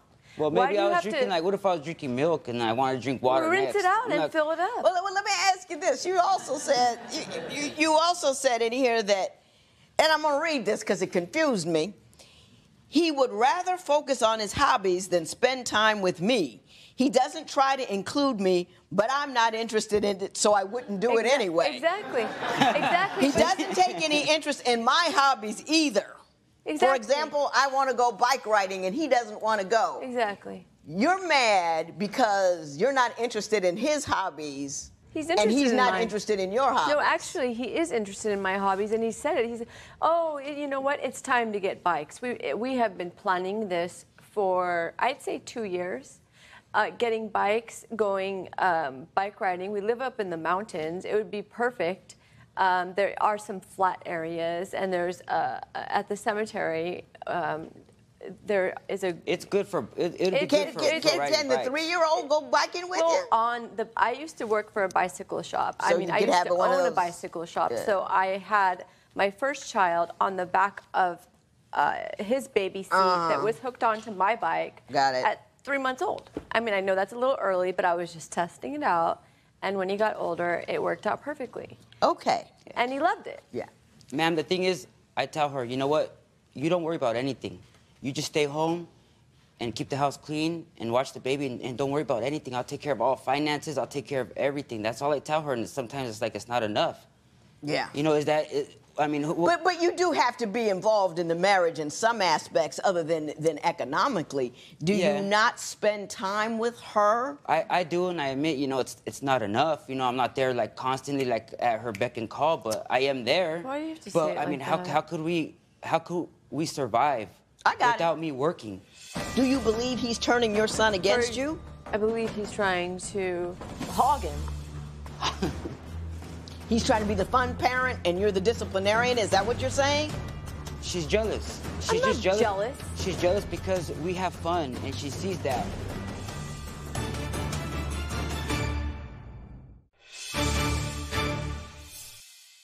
Mrs. Romero, you say Mr. Romero can never say no to the little guy. No, the 3-year-old. No, he spoils him, and it's great that he wants to buy our son. You know, I know he grew up not getting everything he wanted, so he spoils him, and I know that's why he's doing it. But he's turning into a brat, and he's not appreciating it. Mr. Romero, are you always buying the little guy something? Yeah, I am. Are you going a little far with it? You know, I get it from, like, he likes backhoes because of my work, my job. I bought him a backhoe for his birthday. It was, you know, one of those little backhoes that he could actually use. And right. I am buying him a lot of stuff, but it's like she said, you know, when I was little, I didn't have all that. You know, it's not fair to your little people to make yourself happy at their expense. And you're compensating for what you didn't have, but you're killing him with it because if he gets everything he wants all the time, he won't learn to work, he won't learn to appreciate, Exactly. and that's your bad. You have to you know, being a parent out is not fun a lot. Yes. You know what I mean? And you can't just give him everything he wants because it's not in his best interest. Yeah, so your wife is right about that. She's wrong about everything else, but she's right about that. Yeah, you know, it's hard though. You know, I'm pretty sure you have kids. It's Life is hard though, it's hard. man. You got to and you can't hobble your children because it's hard to raise them. Yeah. Don't have them if you can't handle it. But if you got them, you got to do the hard stuff. Yes. And saying no. And if you say no often enough and early enough, no isn't that hard. You know, they learn to take it. They learn to take it well. To deal with it. You know, to deal with it. And that prepares them for a life that's going to be full of frustration because he's going to hear no a lot. Yes. And if you teach him that no is a horrible thing, you know, you're hobbling him.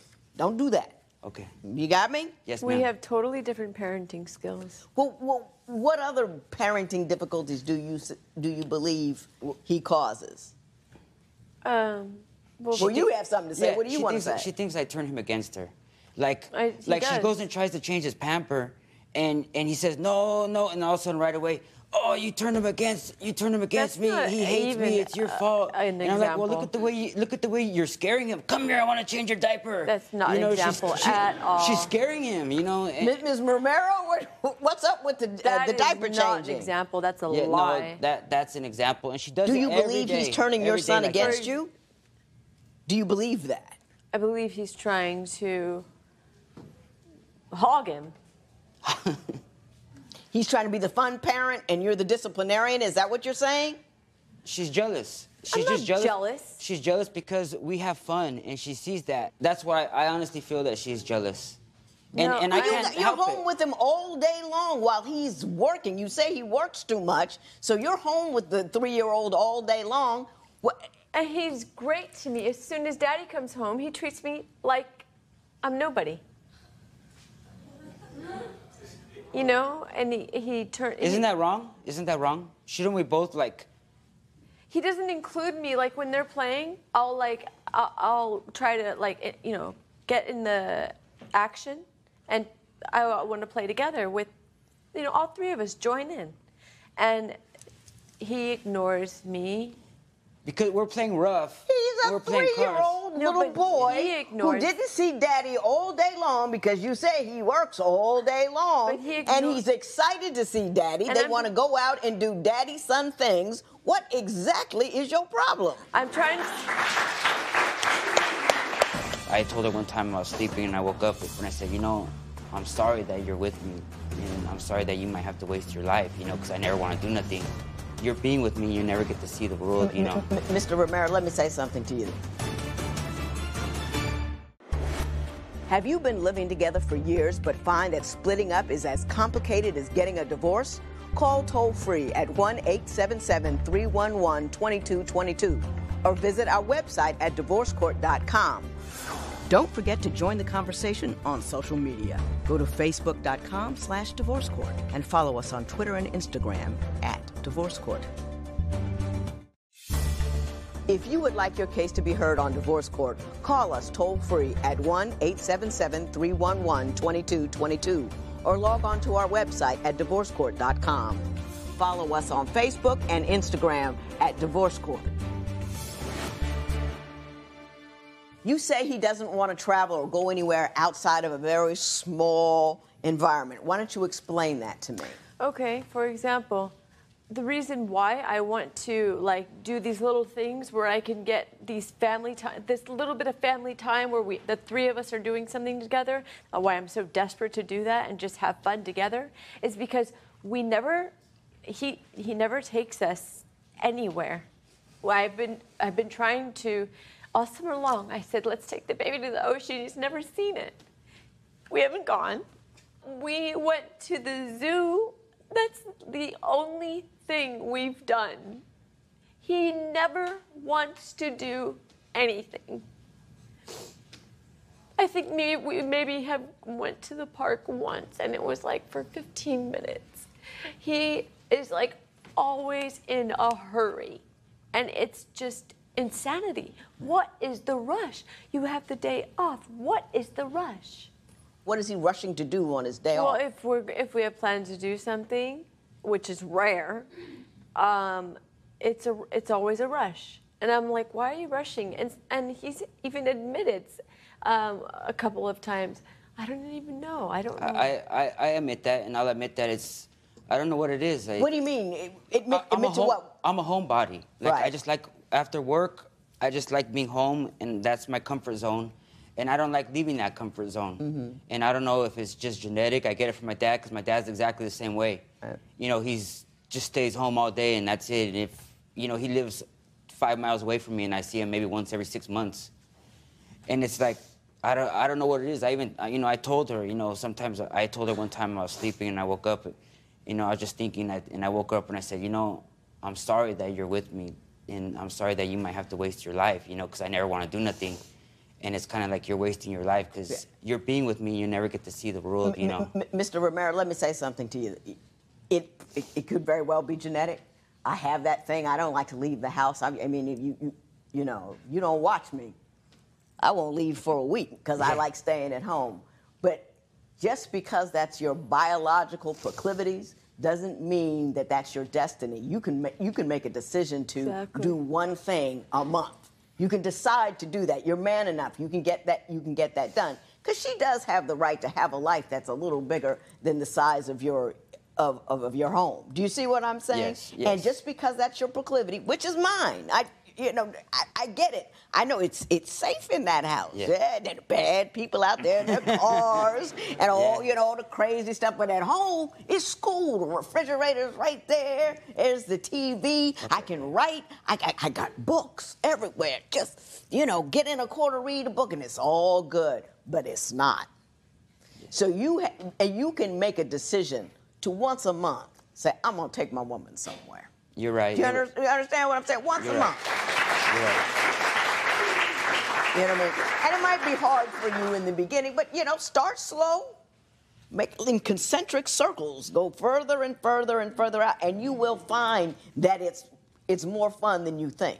It's the idea of it that's killing you. It's the anticipation. It's the fear. It's the change. It's the unknown. You get out there, and it's going to be cool. And don't sell that to you. Don't sell that settled in the house thing to your son. Yeah, that's what you know what I'm saying? Yeah, do it for him. Man up. Get in the car and go someplace, okay? Yes, ma'am. All right.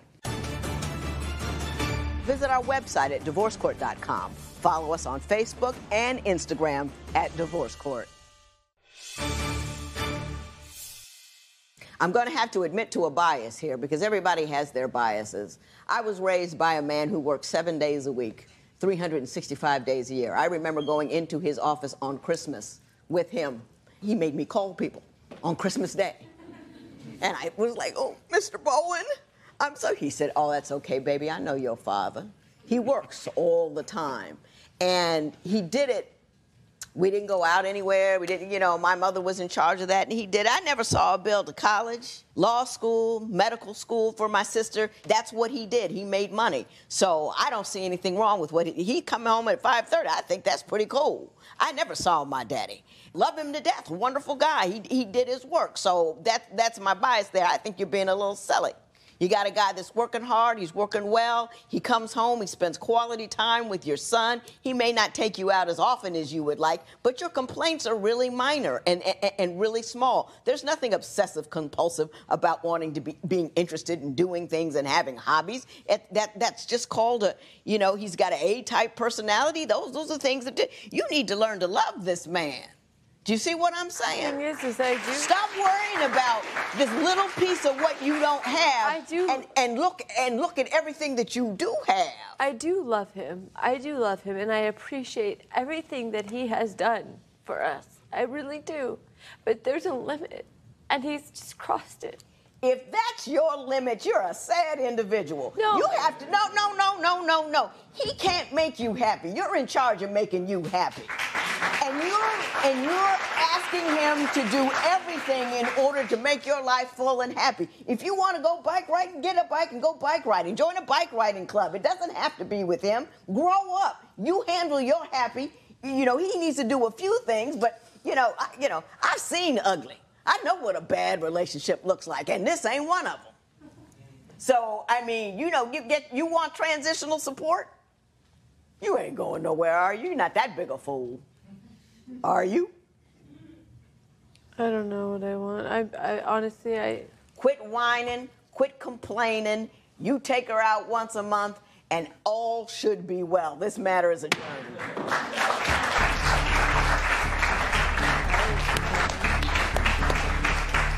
It seems to me that Jamie chose to be miserable. She overlooked the fact that he was a good guy, making a good living, coming home, having a great relationship with the child, but she looked for things to be unhappy about, and that's exactly what she found. This morning, I heard a disturbing story from a veteran who served in Kuwait. He is getting treatment for the sex addiction that his wife says is tearing their marriage apart. She doesn't want to stay too long, but she doesn't want to leave too soon. And that tough decision brought them to divorce court. Divorce divorce court is now in session. Good day, ladies and gentlemen. I'm here today with Felicia Rudolph and Justin Rudolph, the two of you. Been together for 5.5 years, been married for 3.5 years. You do not want to be married anymore. Mrs. Rudolph, I'm going to start with you. Why don't you tell me why we're here in divorce court today? We're here today because I'm just fed up. I'm almost ready to throw in the towel with my marriage because my husband is dealing with a sex addiction, and it's just really caused a major issue in our marriage. And I just don't know what else that I can do that I haven't already done to make it work. I feel like I'm putting in more effort than he's putting in. Okay. How has it disturbed your life? How has this sex addiction manifested itself, and in so doing, disrupted your marriage? Well, it's a daily issue. It's something that has to be addressed every single day. You know, I'm his wife, and I feel a lot like his mother. I feel like I have to hold him accountable. Well, let me ask you this. Yes, ma'am. Is it simply the amount of sex he seeks from you, or is he going elsewhere? Is he addicted to porn? Is he texting other women? Is he sleeping with other women? How is it manifesting itself? The way that it's manifested is, I just want to be clear, my husband does not engage, you know, with women physically. His addiction is solely based upon social media, cyber sex, and porn. He will seek out different females via social media, and just he'll kind of go into it like he's trying to have a casual conversation. You know, how are you? How was your day? Are you having problems in your relationship?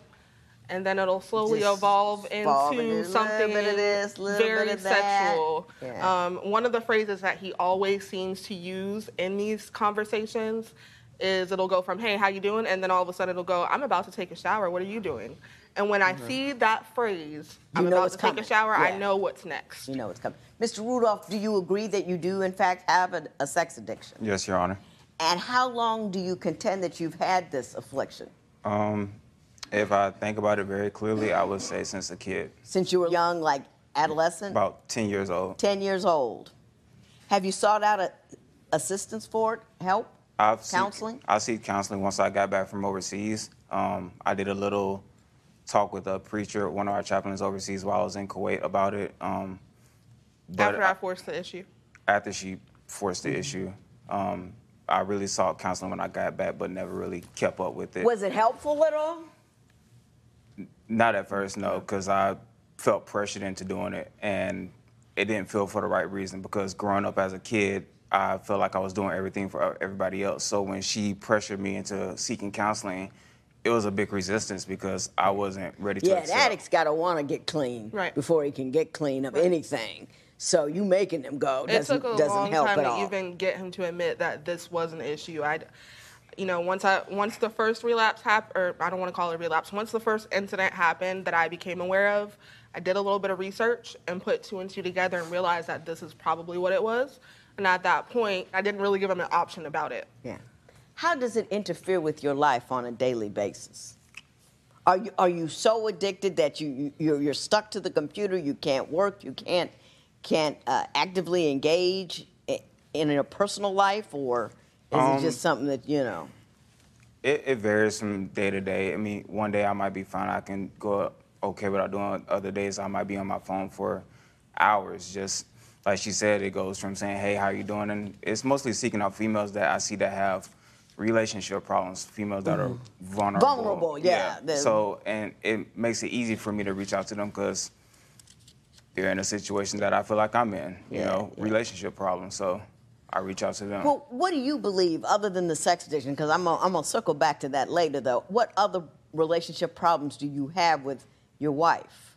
Communication, not listening to each other, and just controlling. And give me an example of an instance where you feel failed communication complicated things. One time would be where, you know, I had just left school because we were struggling financially. And I felt like I got to a point where we were doing okay. You know, it wasn't the best, but I feel like I could go back to school because being in the military, you know, they pay for me to go to school, basically. So I approached her one day. I was like, well, I'm thinking about going back to school. And instead of listening to the full reason why I want to go back to school, I was cut off immediately saying, this is not the right time to go back to school. We got bills to pay, this, that, and the third. And I'm like, you didn't even let me get the second sentence out before you cut me off to explain why I feel like I can go back to school. Can Mr. Rudolph present an idea to you that you disagree with and be able to fully expound on what he's saying? I feel that one of the reasons why I'm quick to kind of shut him down when he comes to talking about school is because he has commitment issues with 1 week he wants to be an EMT, and then the next week he wants to be a music producer, and then the week after that he wants to be a construction worker, and then the week after that he wants to go to culinary school. It's like he can't commit to what it is that he wants to do, and I personally feel whatever you choose to go to school with, can you be passionate about it, not just for the week, but for a long period of time? Do you have a lot of start and stops in schools? Have you begun a lot of things? I have, and I choose a career based off what I see is going on at the time. That's where the commitment issue comes into play. Because again, I feel like until this day, I still feel like I'm sort of living for other people, not for myself, Well, what do you want to do? Honestly, I want to do the EMT thing. I found the passion for, helping people in general, of like just talking to them. But my father was in the medical field, and as much as I stayed away from the path he did, he was military for 36 years. I ended up joining the military, and it just seems to follow, and I feel like a strong passion in doing EMT. His stone face is contagious. I kind of feel like it's a brings down the entire atmosphere. It's a tension. Mr. Rudolph, your response to that? Your Honor, my stone face is only when I'm around her.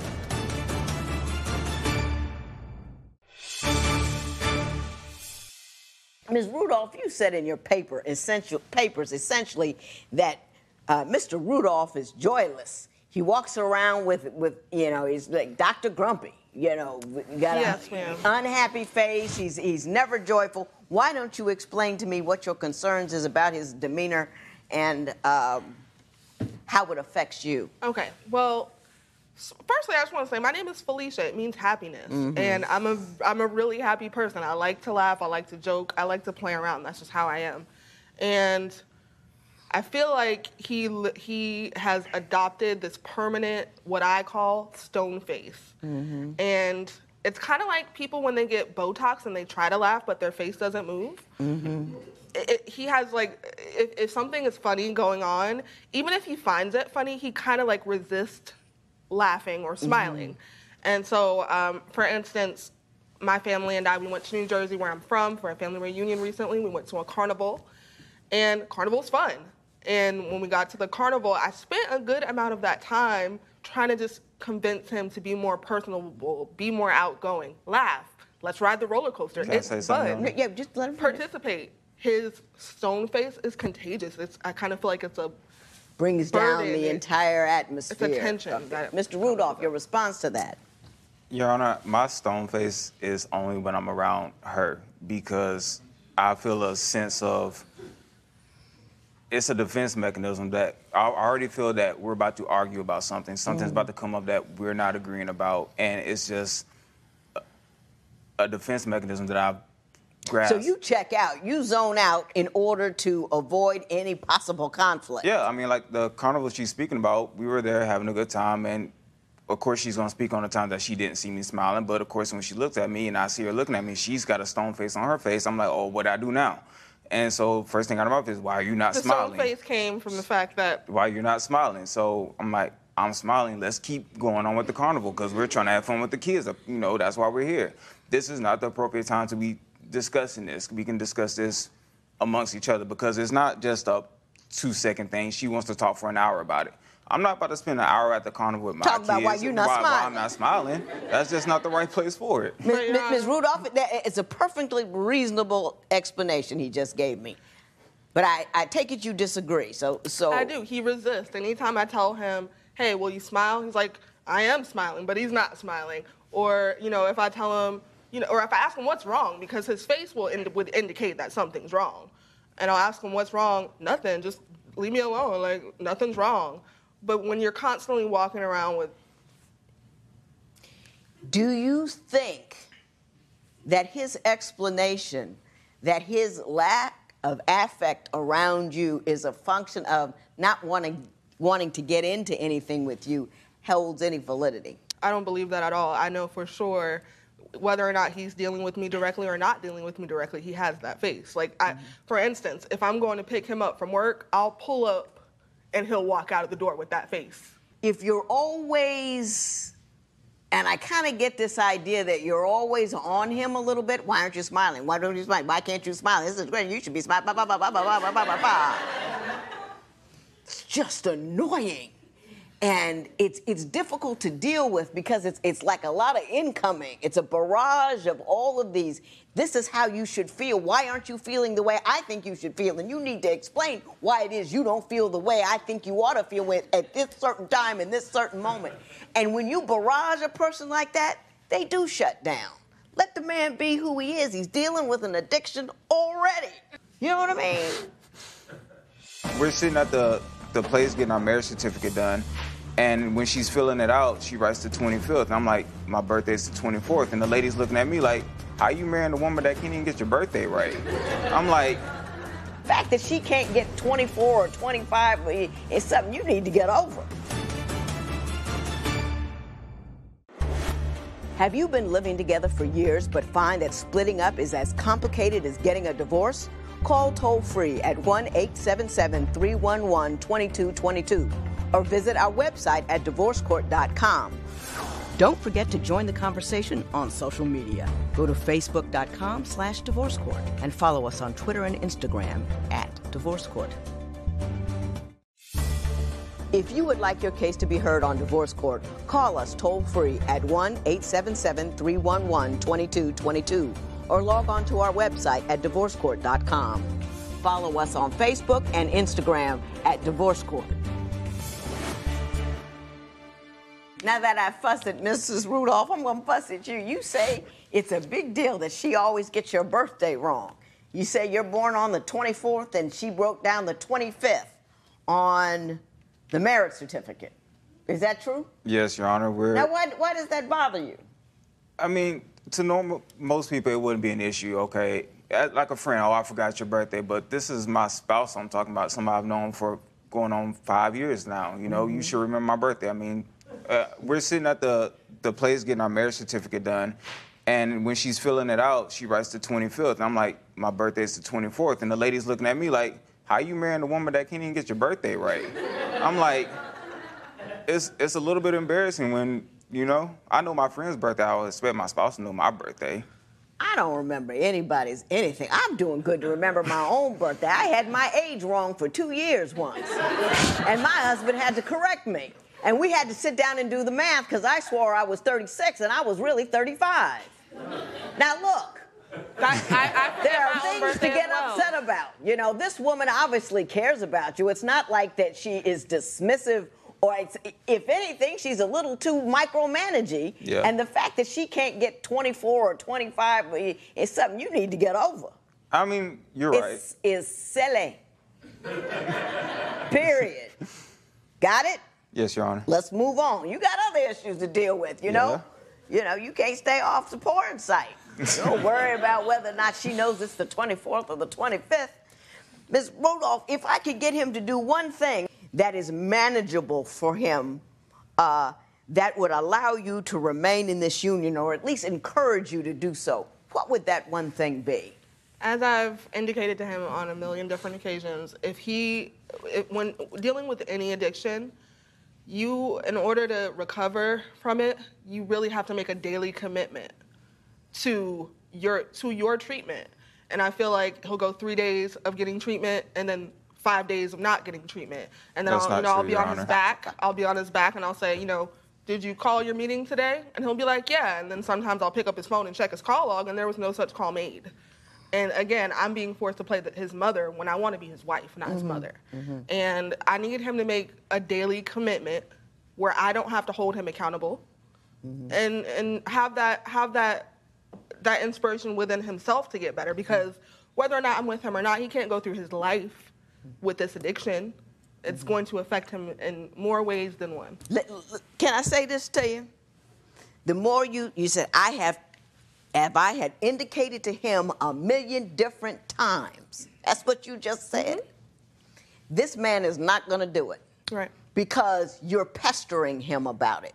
You make it harder for him to seek treatment because you are playing the mother role.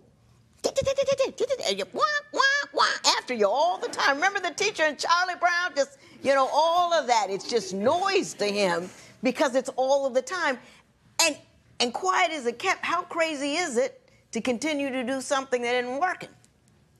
You've done it a million times and it hasn't worked. Right. So stop. On divorce court. Her mother is with us. Does she help No. with the kids? They could tie her up and just do what they want with her. They wouldn't tie up Grandma, would they? Yes, they would. But you have 10 children. 10. 10. 10. 10. I don't think I ever want to get married again. You got 10 kids. You got plenty to do. Visit our website at divorcecourt.com. Follow us on Facebook and Instagram at Divorce Court. You were saying that you don't know what the correct response would be? Right. Okay. For example, just about a month ago, I went through his phone and I discovered that he had written an old coworker of mine, using his usual process. We're having marriage issues. I'm about to take a shower, I'm about to take a shower. All the telltale signs that he's going to relapse. I get it. And when this is constantly an issue, it's a cycle. He says he gets caught relapsing. He cries about it. He says he's going to do better. He does better for a couple of days, and then it just keeps going around and around and around and around. And when this is something that happens frequently, I know that I'm kind of beating my head against a wall. I'm beating a dead horse. As much as I want to be there for him, people always amaze me about, I keep doing it, and I keep doing it, and I keep doing it, and it's not working, so I keep doing it, and I keep doing it, and I keep doing it, but it's not working, so I keep doing it, and I keep doing it, and I keep doing it. You've got to do something else. There are support groups for families of addicts. I just joined one last week. Then that's what you need to do. Stop doing what you are doing and allow something new to take its place. Do you see what I'm saying? Because what you are doing is more destructive than it is constructive.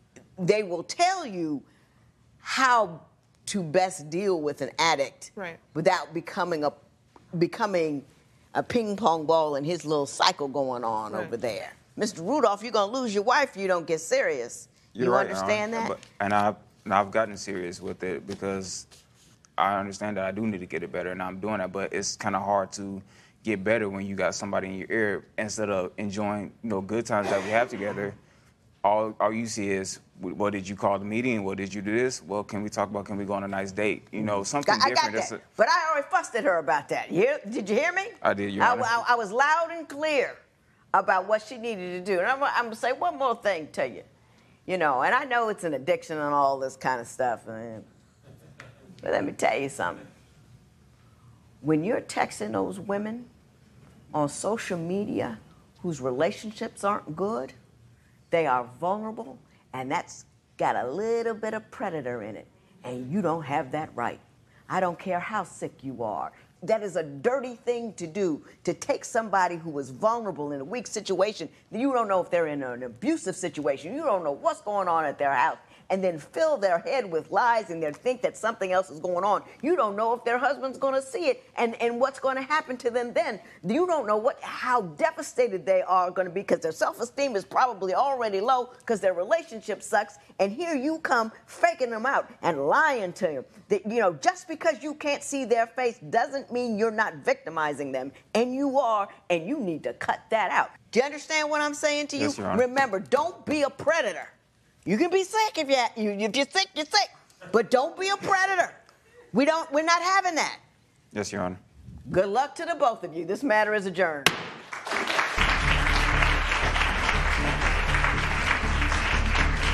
You just heard me tell Felicia that if she's doing the same thing over and over again and it's not working, that she should stop doing it.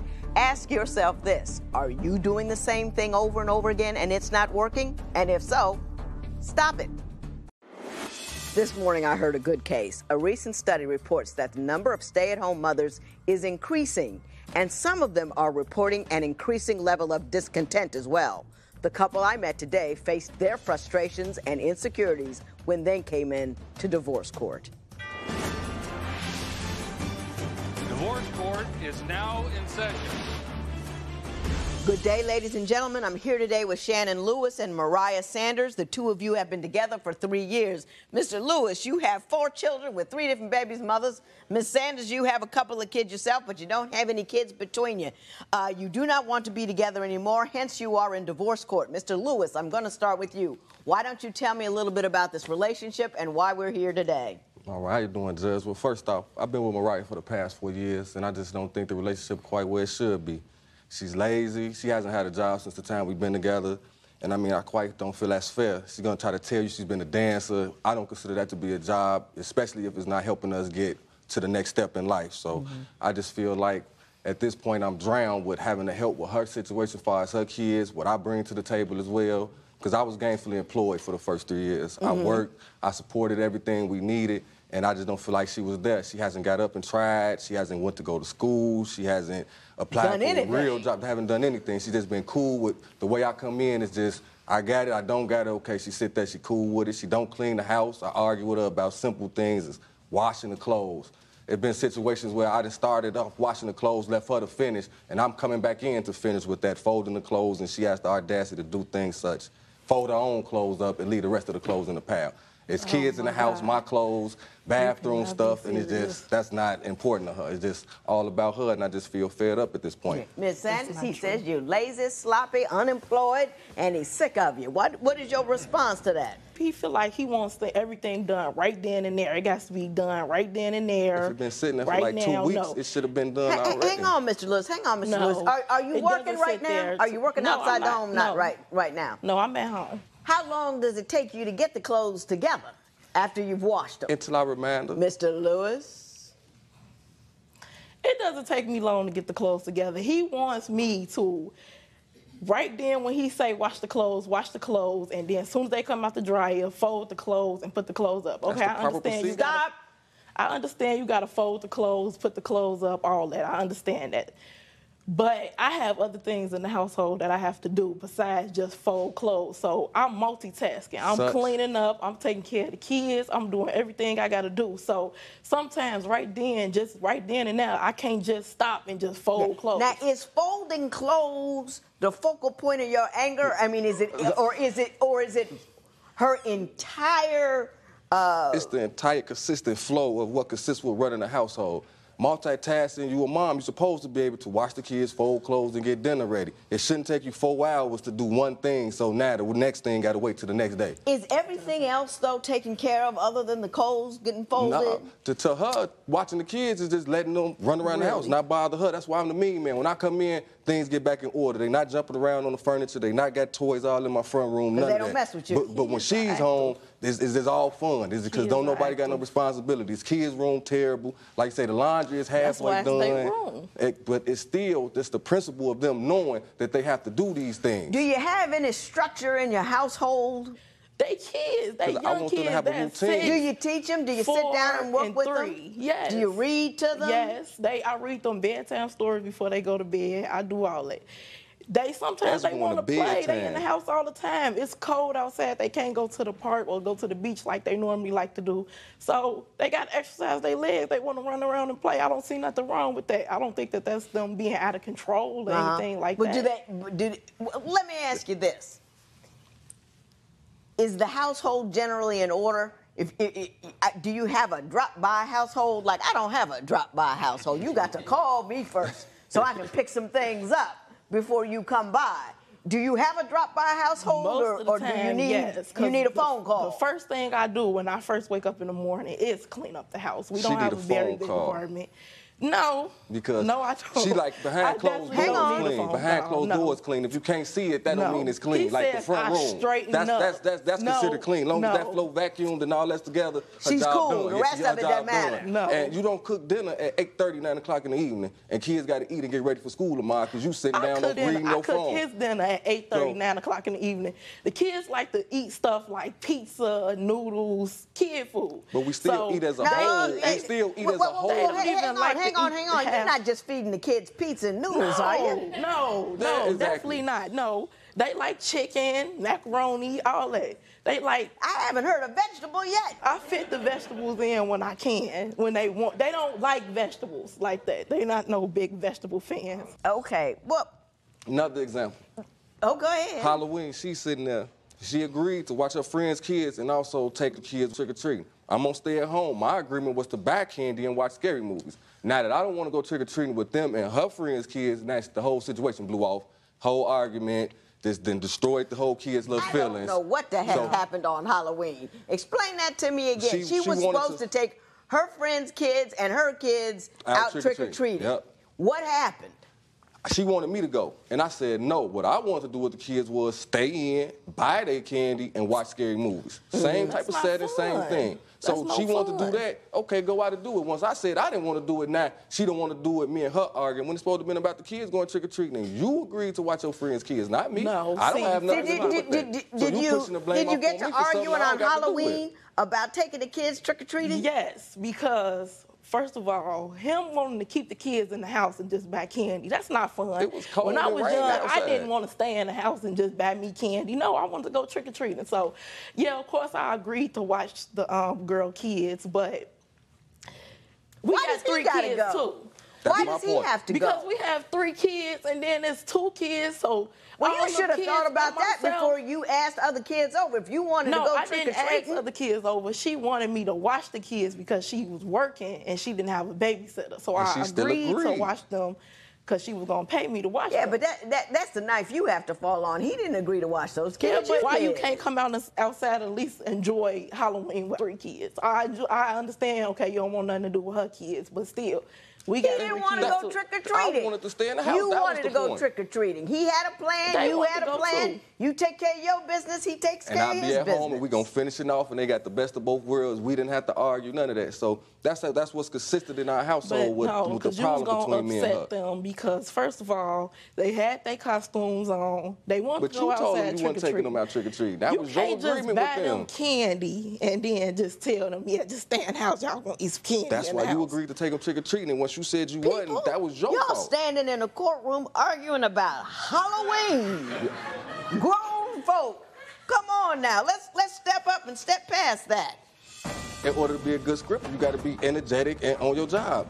When I be coming in there, okay, I watch my girl dance a little bit. She be complaining, my feet hurt. I'm ready to go. How long we gonna be in here still?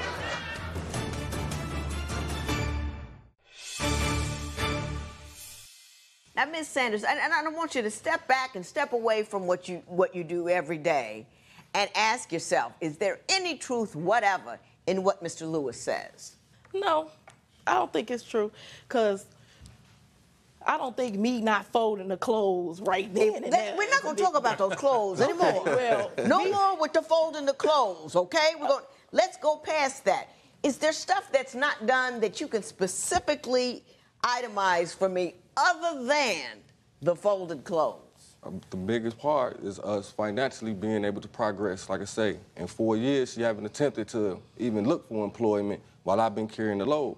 Again, she brings 2 children in this relationship that I've been supporting as if they mine because we live in a household. I take care of them in that order. So all I ask her for is a little help. I don't consider her going up to dance, to script, or any of that as sufficient income. So let's talk about the stripping for a second. When were you stripping, and how long were you stripping? When we first met each other, I was dancing, but after he saw that it wasn't fit anymore, I had stopped dancing, and I have not been dancing for maybe a year now. Okay, let me ask you this: how much do you pull in on any given night when you're dancing? On a good night, on a real good night, you can make anywhere from maybe like 700 to a stack to 1,000. In one night? Yeah. Was she bringing home that kind of cash in one night? Definitely not. See, that's the more part about her being lazy. No, in order to be a good scripter, hang on. In order to be a good scripter, you got to be energetic and on your job. When I be coming in there, okay, I watch my girl dance a little bit. She be complaining, my feet hurt. I'm ready to go. How long we gonna be in here still? So I like in a no-win situation all the time. So it's like I don't get nothing to do, no win, and then like I go work a real 8-hour job. Sometimes I have to put in overtime, an extra 2-4 hours or something, and come home and hear things like, what the food at? Oh, well, the kids was playing all day and I wasn't hungry yet. And like I said, it's 9:30, 10 o'clock at night. So now I take a whole nother hour to cook, and then I got to go to sleep and get right back up for work tomorrow. Mrs. Sanders? It's just not just going to work like that. Were you a slow, grinding, limping stripper? No. Yeah. No. See, he came up to the strip club maybe once or twice when I first started, and I was getting used to it. So, yeah, I probably was complaining a little bit, but as far as the money and the financial... So you were complaining? You know, a little bit. Men come to the strip club for women to get naked and not complain. They can get the complaints at home. They're going for a complaint-free zone. I wasn't complaining to nobody else, just to him because he was there. But you know, that would make bad service. So that's, again, I feel that goes to my point again about 4 years in a relationship, you would think that she would be ready to progress. He wants brand name jeans and all this other different type of things that he wants, his truck and jewelry and all this fancy. I didn't see it was a problem then. It wasn't a problem then. I was working there, so it was going hand in hand. But since I stopped working, we don't have a home no more. We just recently got back together in under the same roof. I lost my vehicle, and I mean, things just got rough. We were staying wherever we could at that point, and I just wanted to see the difference between when I had a job and now that we strictly dependent on you dancing. We ain't got none of the luxuries that we once had. So it's like I thought that she would see that and have my back and step up to something better. Like, this ain't working. So I got to do something better to add to this situation. So I don't know who's working and who's not working now. So we're going to have to explain that to me. When we first met, I was a truck driver for 3 years in a relationship when we first met.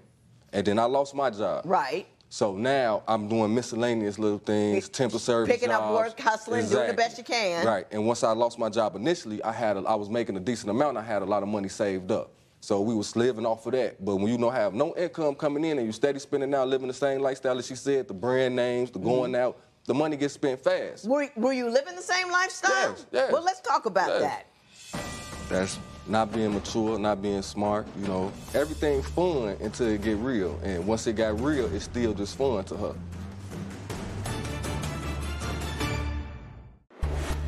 Have you been living together for years but find that splitting up is as complicated as getting a divorce?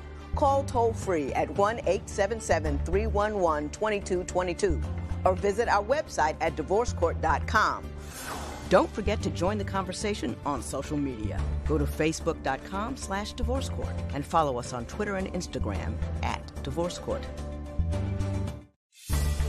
If you would like your case to be heard on Divorce Court, call us toll-free at 1-877-311-2222 or log on to our website at divorcecourt.com. Follow us on Facebook and Instagram @divorcecourt. I'm going to ask you both the same question. How much sense does it make to live the same lifestyle that you lived when you had a job, when you don't have a job? That's not being mature, not being smart, you know. And everything fun until it get real. And once it got real, it's still just fun to her. Because it's like now, all the lights is off, the money not coming the way it was.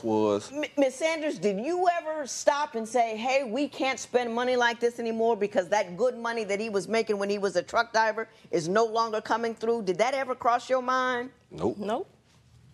Really? Really? You can't see the money. Money comes in the door, comes in the door, comes in the door, bam, keeps coming in. It stops, and you still spending.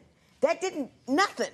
Now you see my pain. I would be apoplectic. You'd have to shoot me with a tranquilizer gun.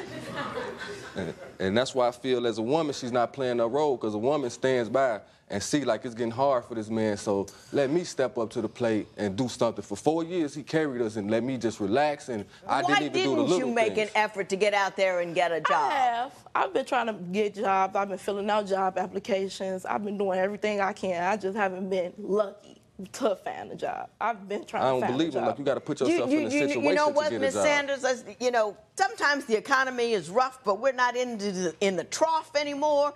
People, if you put your mind to it, you can get a little something out there after a few years. You know what I mean? Right. My understanding is that one day you yelled at him, she yelled at you while in the strip club? Yeah. Explain what happened to me.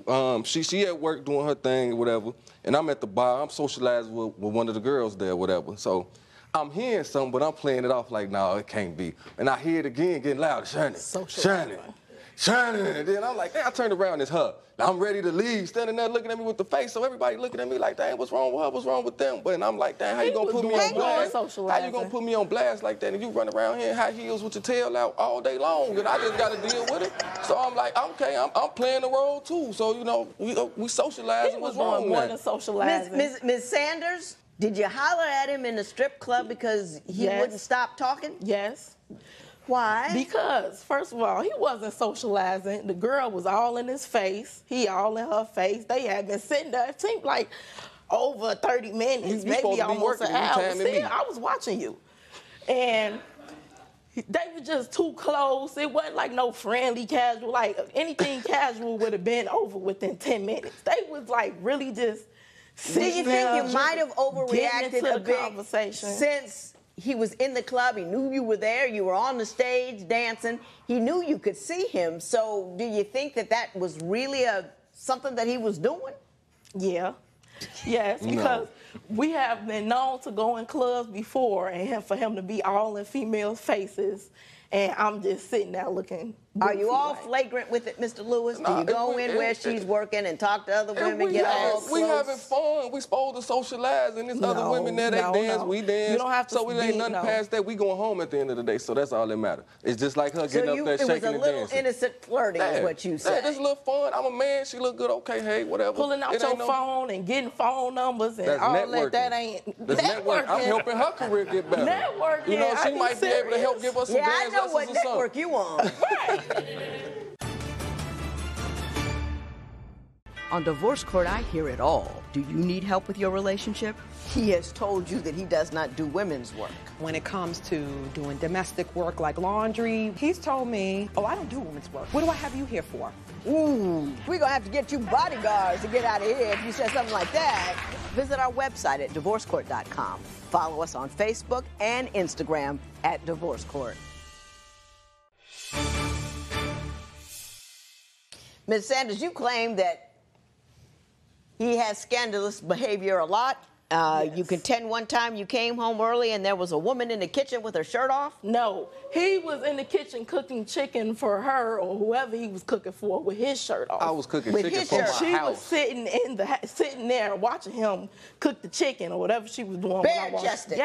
Yes, he had no shirt on. It's summertime and it get real hot in my apartment and I'm frying chicken. That's no excuse. When she come home, she happened to know the female that was there. I stay at home. And when she got there, we was already bickering. I politely asked her to leave. We actually had to have the police get involved in this situation, and she ended up going to jail because she couldn't control herself and wasn't trying to hear anything that was going on. So that wasn't on me. This girl has been around and kicked it with us while she was there, so she knows it's not no situation like that. So what did she do and say when she got there that it inspired you to call the police? When that voice in the strip club, that person came out all over again.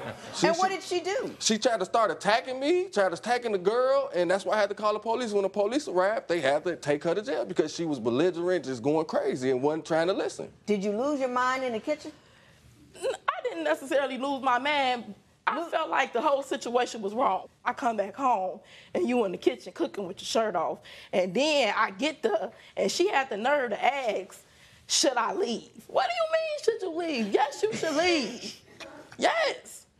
Now, you had to have lost your mind a little bit because they arrested you. They don't usually arrest you if you're just in there having a conversation. Because I told them they wasn't doing their job. That's why they arrested me. What did That's why he arrested because he was mad. No, what did you say? The officer was mad because I told him he wasn't doing his job. And why he would you arrested tell me an because officer he said I was when he gets to your house that he wasn't doing his job? He wasn't. Well, what was he doing wrong? He was taking his side.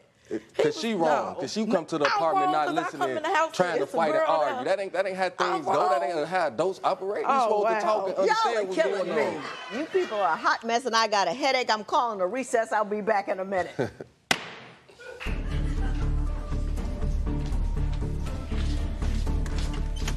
What I think I'm seeing is a woman who can't get it together with a man who can't get over what he lost. I'm going to have to spend a little more time with them to figure out just what's going on. Submit your case at divorcecourt.com.